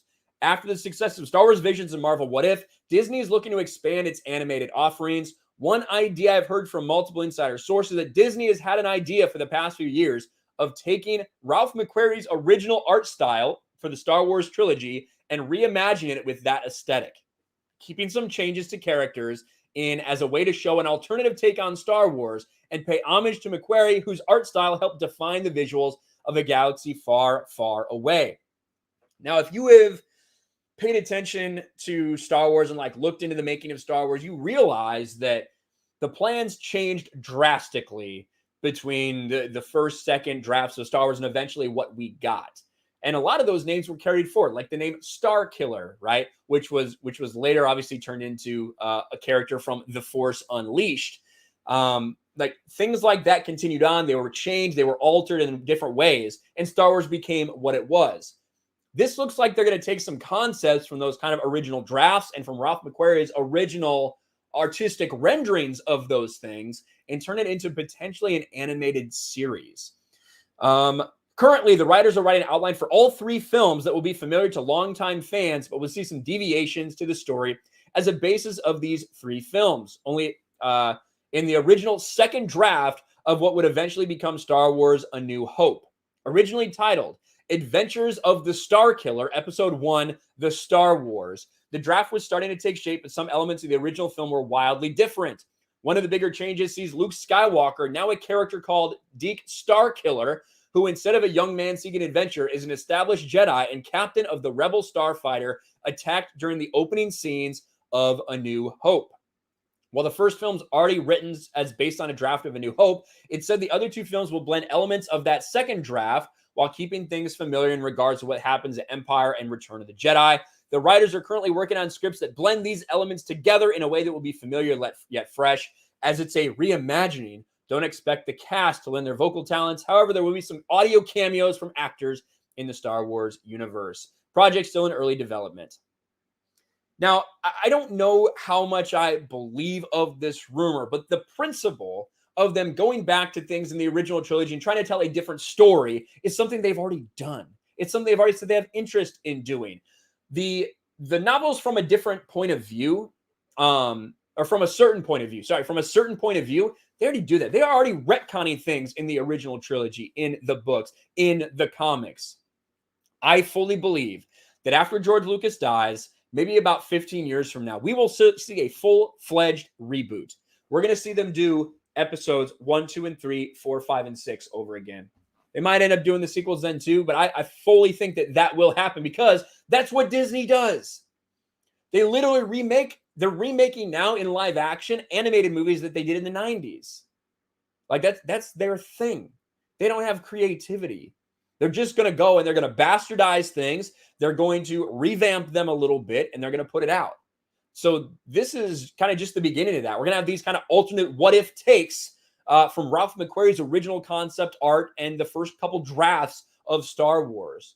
That's the rumor going on. I don't know how much I believe this specific one, but I wouldn't put it past them. And I think it's only a matter of time until we see them actually remake the original trilogy for more woke, modern sensibilities. And that's a scary thing. It really is.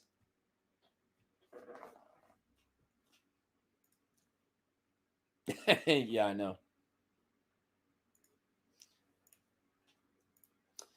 All right, where were we? Michael Pronesti for five Canadian dollars says Disney Star Wars is better than Dune. Suck it. There you go, Armageddon. Let's see. Lethal Lightning for Aussie $2. Armageddon craves the Disney Star Wars remake of the original trilogy. Yes. OG Star Wars for $5. What's up, OG Star Wars? They can't make their own lore, so they have to milk the EU and now original trilogy drafts. Yes. Agreed. They don't have a creative bone in their body. At all. Michael Pronesti for Canadian $5. If Dune sucked balls, and it does, it would be so good at sucking that it would magically find a third ball. There you go. From Michael himself. Now, I will say this about, I'm actually looking forward to Dune. I just don't think there's really much to talk about. I just don't think there's really much to talk about until I see the movie. I'm actually looking forward to it. I hope it does well. I hope it's a good movie, and if it is a good movie, I hope it does well in the box office. But I think that being on HBO Max is kind of going to handicap it a little bit, and it is a movie that I think should be seen on IMAX based on a couple things I've heard. So, oh man. I am fucking tired.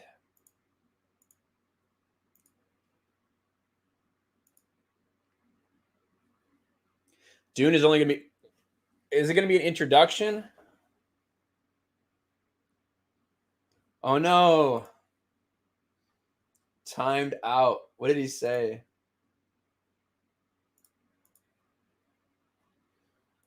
God, he says a lot. My God. Freak. Thanks for being here, though, I guess. And we thought George adding stuff was bad. Yeah. And I thought George Lucas's retcons were bad on the outside. Yeah. Disney Star Wars is going to be... You're tired? It's only 8 p.m. I fucking know. I know. You guys want a Dune spoiler? You guys want a spoiler for Dune? It's not really much of a spoiler. You guys are already saying in the chat. It opens up in like the title crawl. It's like Dune Part 1, right? There hasn't officially been a sequel or anything like that confirmed, or a trilogy, whatever they're gonna make it. But in the movie, like the opening, they say that. So not a lot of color. Spoiler for Dune. I think that like that's the thing, like spoilers as far as what's going on, like the books are like fucking 60 years old or whatever, so it's tough to spoil the plot of Dune. I did want to say something, like I think that we are hyper fucking sensitive to woke stuff, right? Like hypersensitive to the point where I feel like some people will see it like anywhere.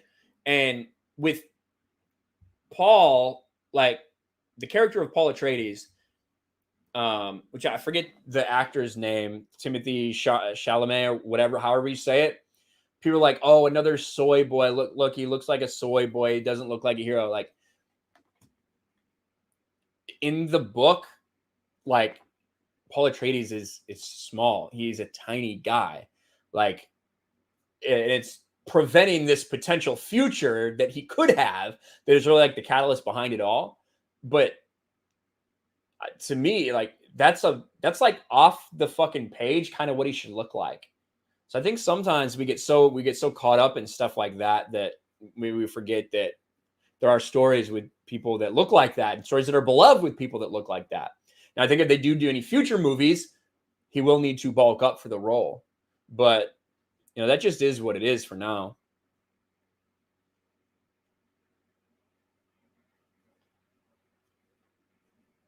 Paul Atreides is not a hero. I know.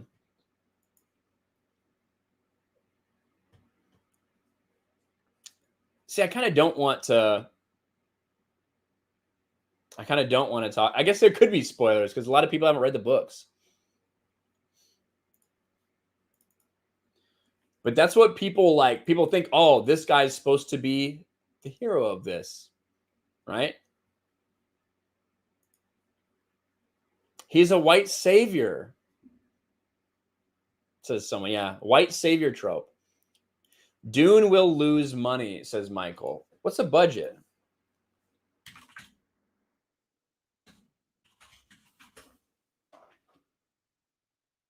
$165 million budget. $165 million budget. So, I mean, you're looking at 400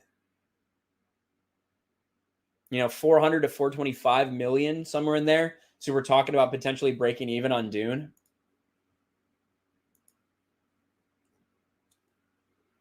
It really could. No, it will not make money the first week. That it won't make money the first week. Like, again, we're talking. This movie will have to get to, like I said, I haven't run. That's just real quick numbers in my head, based on $150 million budget. If it's 165, this movie needs to make between 400 to 425 million before we can start talking about it breaking even. I don't think it'll do that in the first week. I simply don't think so. Let's look at what it's doing right now. 117 right now in the international box office. Where's it been released, though? Hasn't been released in the UK yet. Or has it? Oh, yeah. Hasn't been released in Australia. Hasn't been released in the UK. Those are big international markets. So, yeah, that released at the same time as here. I don't think we're going to see it hit $400 million in the first week, especially because it's on HBO Max, which sucks. Gonna have to make 550 actually get the sequel. I don't think so. I think that I think that with everything that went on, that they decided to put on HBO Max, they went in knowing that it's not going to make as much money in the box office, and they're trying to bump up HBO Max. So I don't think that affects the sequel at all, to be honest with you. Just because they're gonna use streaming, they're gonna use the pandemic as reasons.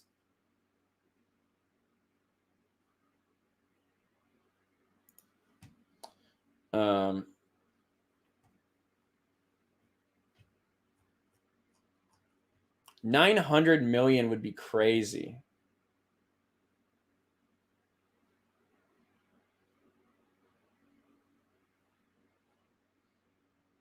I like that Ryan will totally disagree and not hesitate when I just see something like, nah, I don't think so. Yeah, I mean, I just have my opinion, right? That's all I have is my opinion.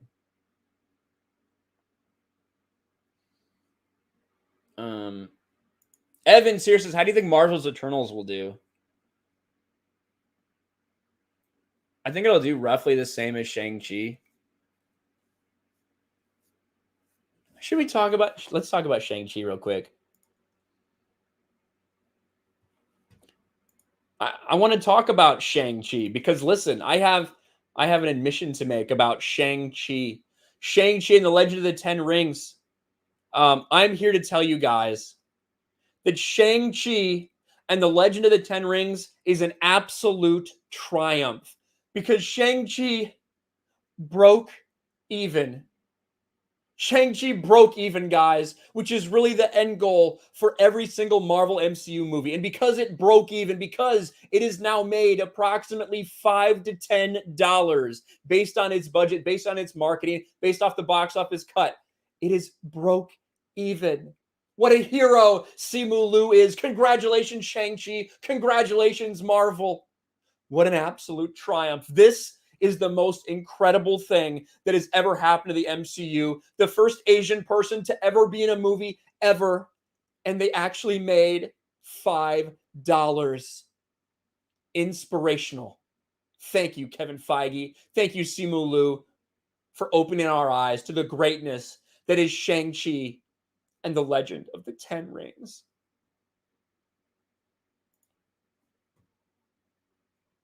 There you go. Had to talk about Shang-Chi because it finally broke even. You know, finally broke even. I think that it'll be around the same. Like Black Widow made about that. Shang-Chi made about that. I think Eternals will make about that. I don't think that people are going to be drawn into Eternals because I don't think there's any story that anyone's interested in. You know, they needed to use Iron Man to promote Shang-Chi, to connect it to Iron Man, you know. I don't know if they're going to just be talking about the snap maybe for the Eternals, but it doesn't look any good. Similar to Shang-Chi, not a lot of people know who these people are. I don't know. I don't know. Simp Outpost for Canadian $5, or so for Canadian $6.99. Dune is already a flop and everybody knows it. Also, Ryan is sexy. Thank you. Thank you, Simp Outpost. With that very old picture of me in my Halloween costume. I appreciate that, Simp Outpost. You're the best. And another random person, Michael Pernesti. Someone says you can't send super chats from the UK. Is that true? I just saw that. That's weird. Michael Pernesti for Canadian $5. Dune is going to suffer Armageddon when it flops at the box office. It's weird you use the phrase Armageddon, but hey. Mr. Grant Gregory for $2. Hail to the salty sea dog naval nuke man. Keep doing what you're doing. You've been one of my inspirations to get back on YouTube, and it worked. I gained 100 subs last week. Can't wait to have you on my stream. I'll try not to make fun of you, maybe. Thank you, Mr. Grant Gregory. I appreciate that. Alexander for $2 over on Streamlabs. You heard of Wheeler Waller Jr.? He's a satire country music singer, and his songs are amazing. One of them is called Better Off Beaten Off. Absolutely hilarious. The man of culture. I thought you would like them. Better Off Beaten Off. I mean, I'm not opposed to that.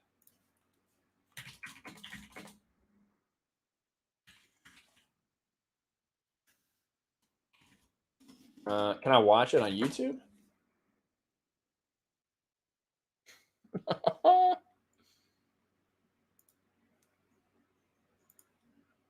He's got 500,000 fucking subs.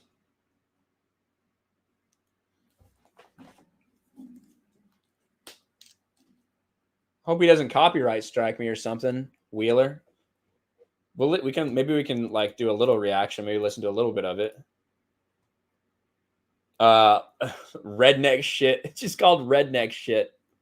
That's funny.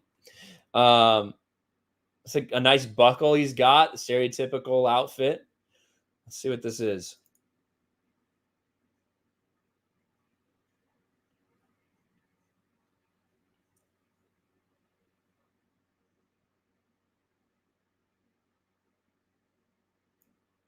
I'm better off alone and beaten off. It does. I mean, it sounds like a country song. Sounds like a country song. Let's listen a little bit more. Hopefully I don't get claimed or anything. There's no audio. God damn it. Fuck my life.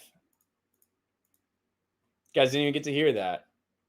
Every woman that I meet is a headache.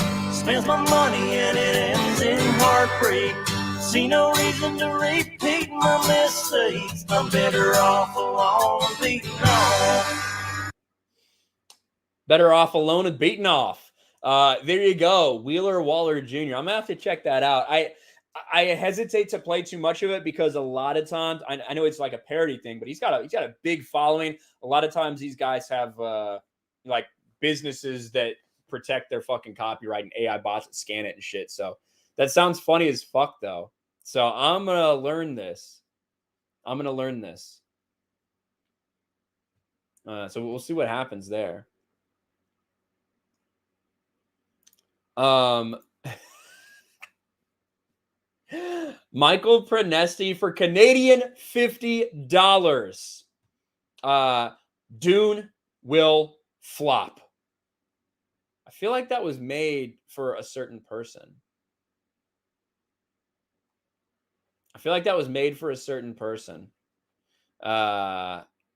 Maybe it's Armageddon. But thank you very much, Michael Prenesti, for the Dune will flop super chat. That'll be awesome. Yeah, sorry, I fucking couldn't share the goddamn audio because I'm an idiot. Michael pissing off the haters. Yes, he is. Everybody loves Michael's super chat for $50. That's right. Let's see. Oh,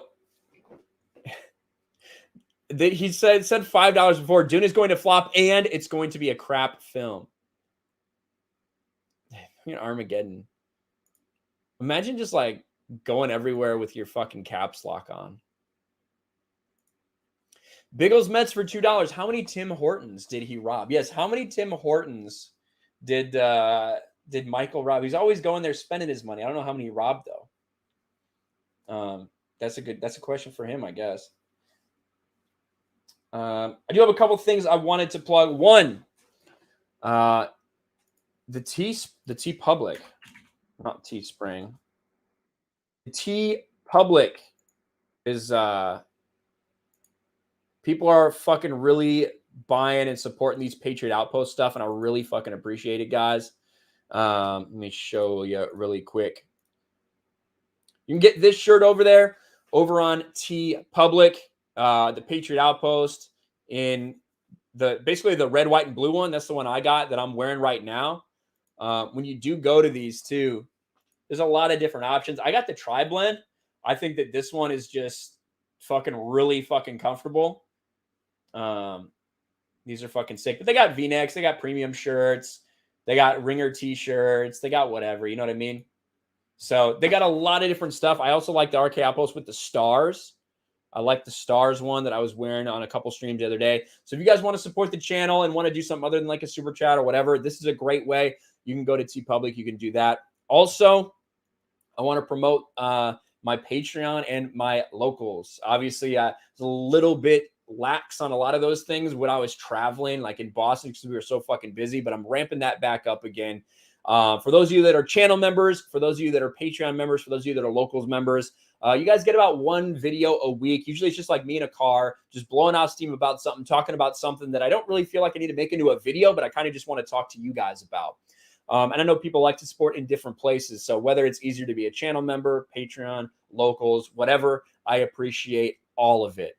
After these Sunday streams, if you are a patron, if you're a channel member, and if you want to do a Discord voice chat, or over on locals, if you want to do a text chat, I'll be in there for, 30, 45 minutes or so after these streams, just chit-chatting with you guys about whatever. Usually it ends up getting a really fucking weird conversation that had nothing to do with the stream.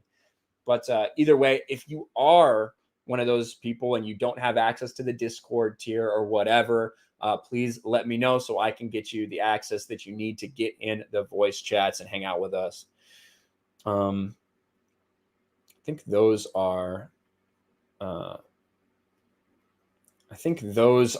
main. I don't know what this means, Waylon. Know of us from EU pay. I don't know what that means, but thank you. Can we get a mug with fuck cancel culture? I believe we can. Like right here. This is the fuck cancel culture t-shirt, Sailor Mercury. And in fact, there is a fuck cancel culture mug. It exists. God, look at that sticker too. That fucking pops, don't it? That pops. I have to get some of those. But yeah, the fuck cancel culture shit as well. Hell fucking yeah. Go check those out. TeePublic, baby. John Crichton 2.0 sent a 99-cent super sticker to show that he can indeed chat from Europe. Graph Tanker for 5. Saw Bond on Friday night. Movie sucked. Plot holes galore. I thought it was good. I thought it was a good movie. I don't think it sucked. Well, I think there's definitely, for any Bond movie, there you have to stretch the imagination a little bit for certain things. That's just kind of how Bond movies are. This one in particular is a little bit more grounded, so I think it has a little more room for criticism of plot holes and things like that than maybe like your normal Bond movies through the 60s, 70s, 80s, and 90s. And the early 2000s, which were kind of like just fucking outrageous at times. But I thought it was pretty good. Think we're all caught up there. Crispy No Cream did rock that shirt last night. Not going to lie. Hell yeah. Absolutely. What are you talking about? Hello, friends.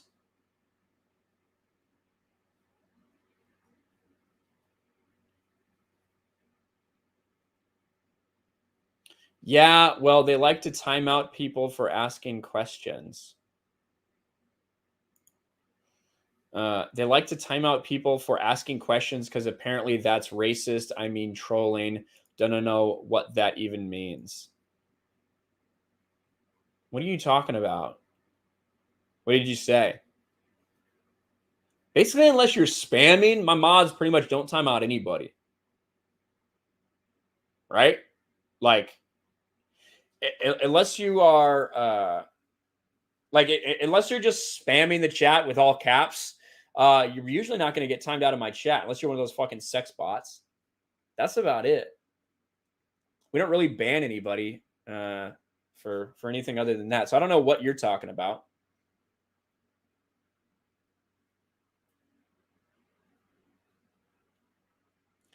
Yep, called me troll for donations too because everyone asked why I was banned.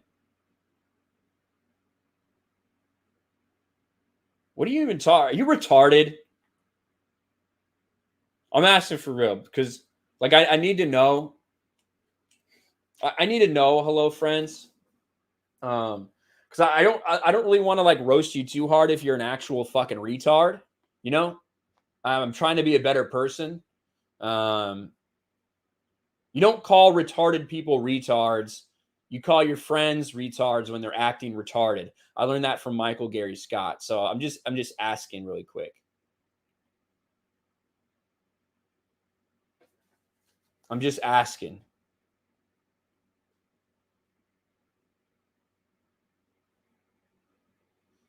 I ain't fucking making you a mod, you weirdo. You don't even speak English in the chat. I ain't gonna make you a fucking mod.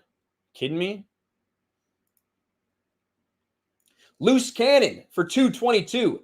The ladies wrote messages under Lazenby's kilt. Ooh. Did they really? I didn't know that. I didn't know that. Michael Pronesti for $5. Just did another check. Dune is a turd that will flop, but will float in the toilet, though. There you go.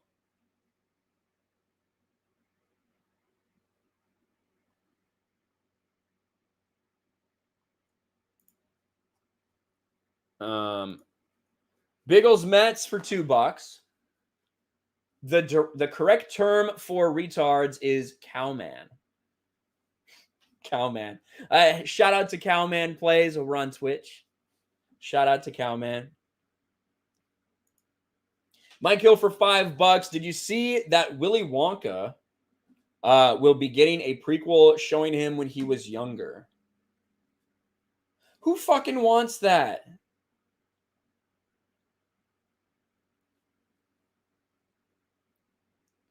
Who fucking wants a Willy Wonka prequel?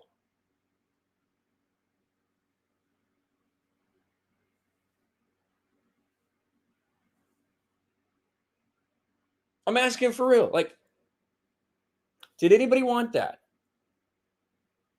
Does anybody want that? I don't think so.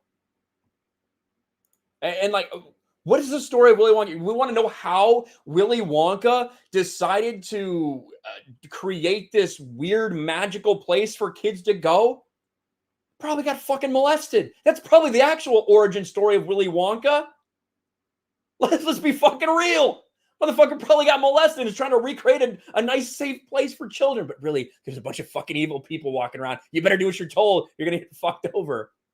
Like, that's probably the Willy Wonka origin story. Fucker got diddled as a kid. So, no, I have no interest in seeing that, in seeing a Willy Wonka prequel. Oh my God. That seems so weird. Oompa loompa doopa dee doo. Now your uncle's gonna touch you. Like that's all I can imagine from a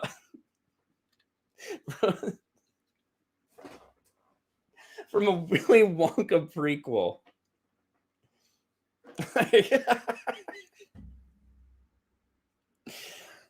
Oh man. Holy shit.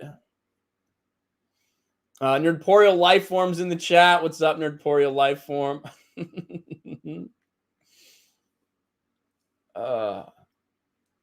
Willy Wonka and the Fudge Factory.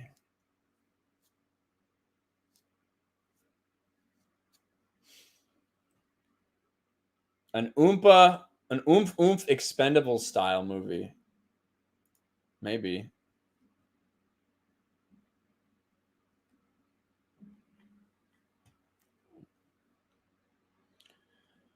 Oh, man. Lethal says, Oompa, Loompa, Doopa, Dee, Doo. I am gonna follow you into the bathroom. I'm gonna follow you to the bathroom. How about that? That's a good one, Lethal.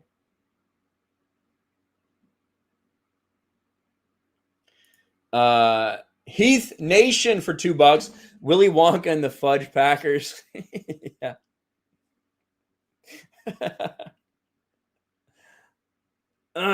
Yeah, I don't fucking.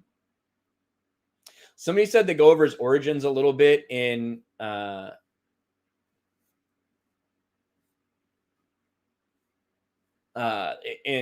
book, evidently, in Charlie and the Chocolate Factory. I don't know. I don't remember what they said. Michael Pronesti for another Canadian $5. I think this is targeted towards Armageddon. An Oompa Loompa with Down syndrome could write a better film than Dune, and it would actually make money. Fair point, Michael. Fair point.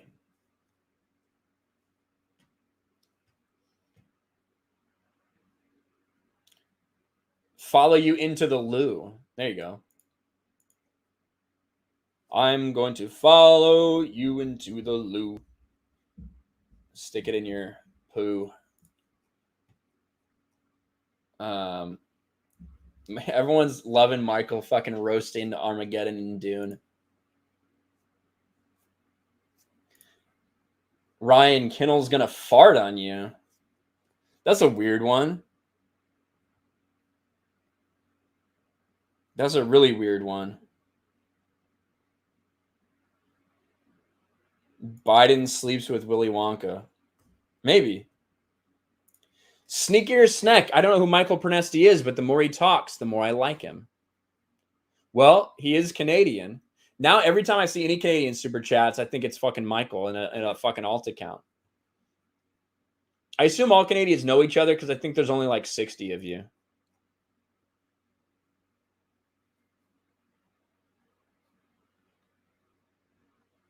Do.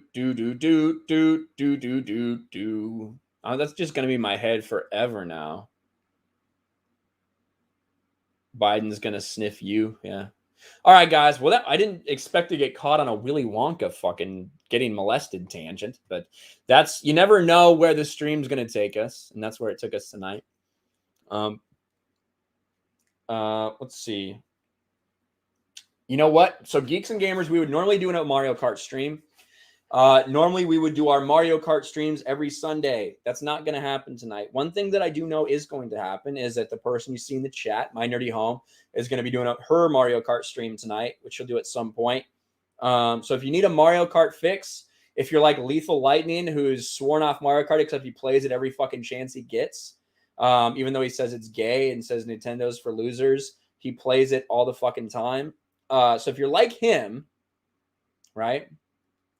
If you like him, then, or if you're like him and you need a Mario Kart fix because you're a fucking crack addict, then go check out My Nerdy Home stream that she's going to be doing on her Twitch. And if you can please put that in chat, Steph, I would appreciate that so that people know where to find you. I think I might be doing more Far Cry. I might do a Far Cry stream later, like after that, but we'll have to see. We will have to see. Good streamer, Ryan. Work on format more. What format? Do I talk about shit? What do you mean? When I hit the live button and I alternate between, I don't know, chatting with people and pulling up articles and talking about them that I'm going to clip out into videos later? Okay.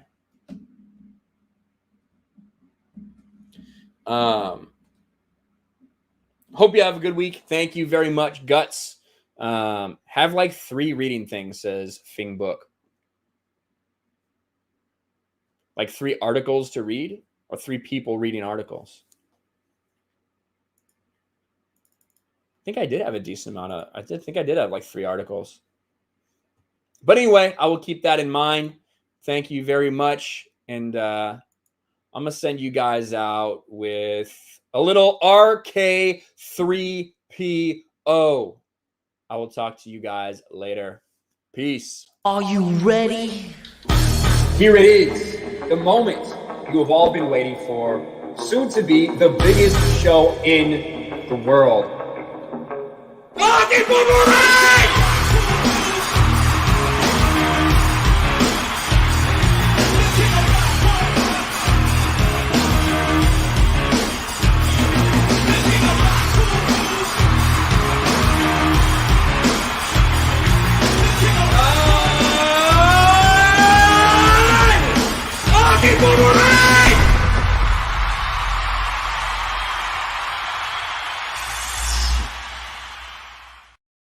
And thank you to Michael Pernesi for another $5 super chat. I took a Dune earlier today. It was stinky and required a double flush. Thank you, Michael. That's it. We out. Peace, peace, peace.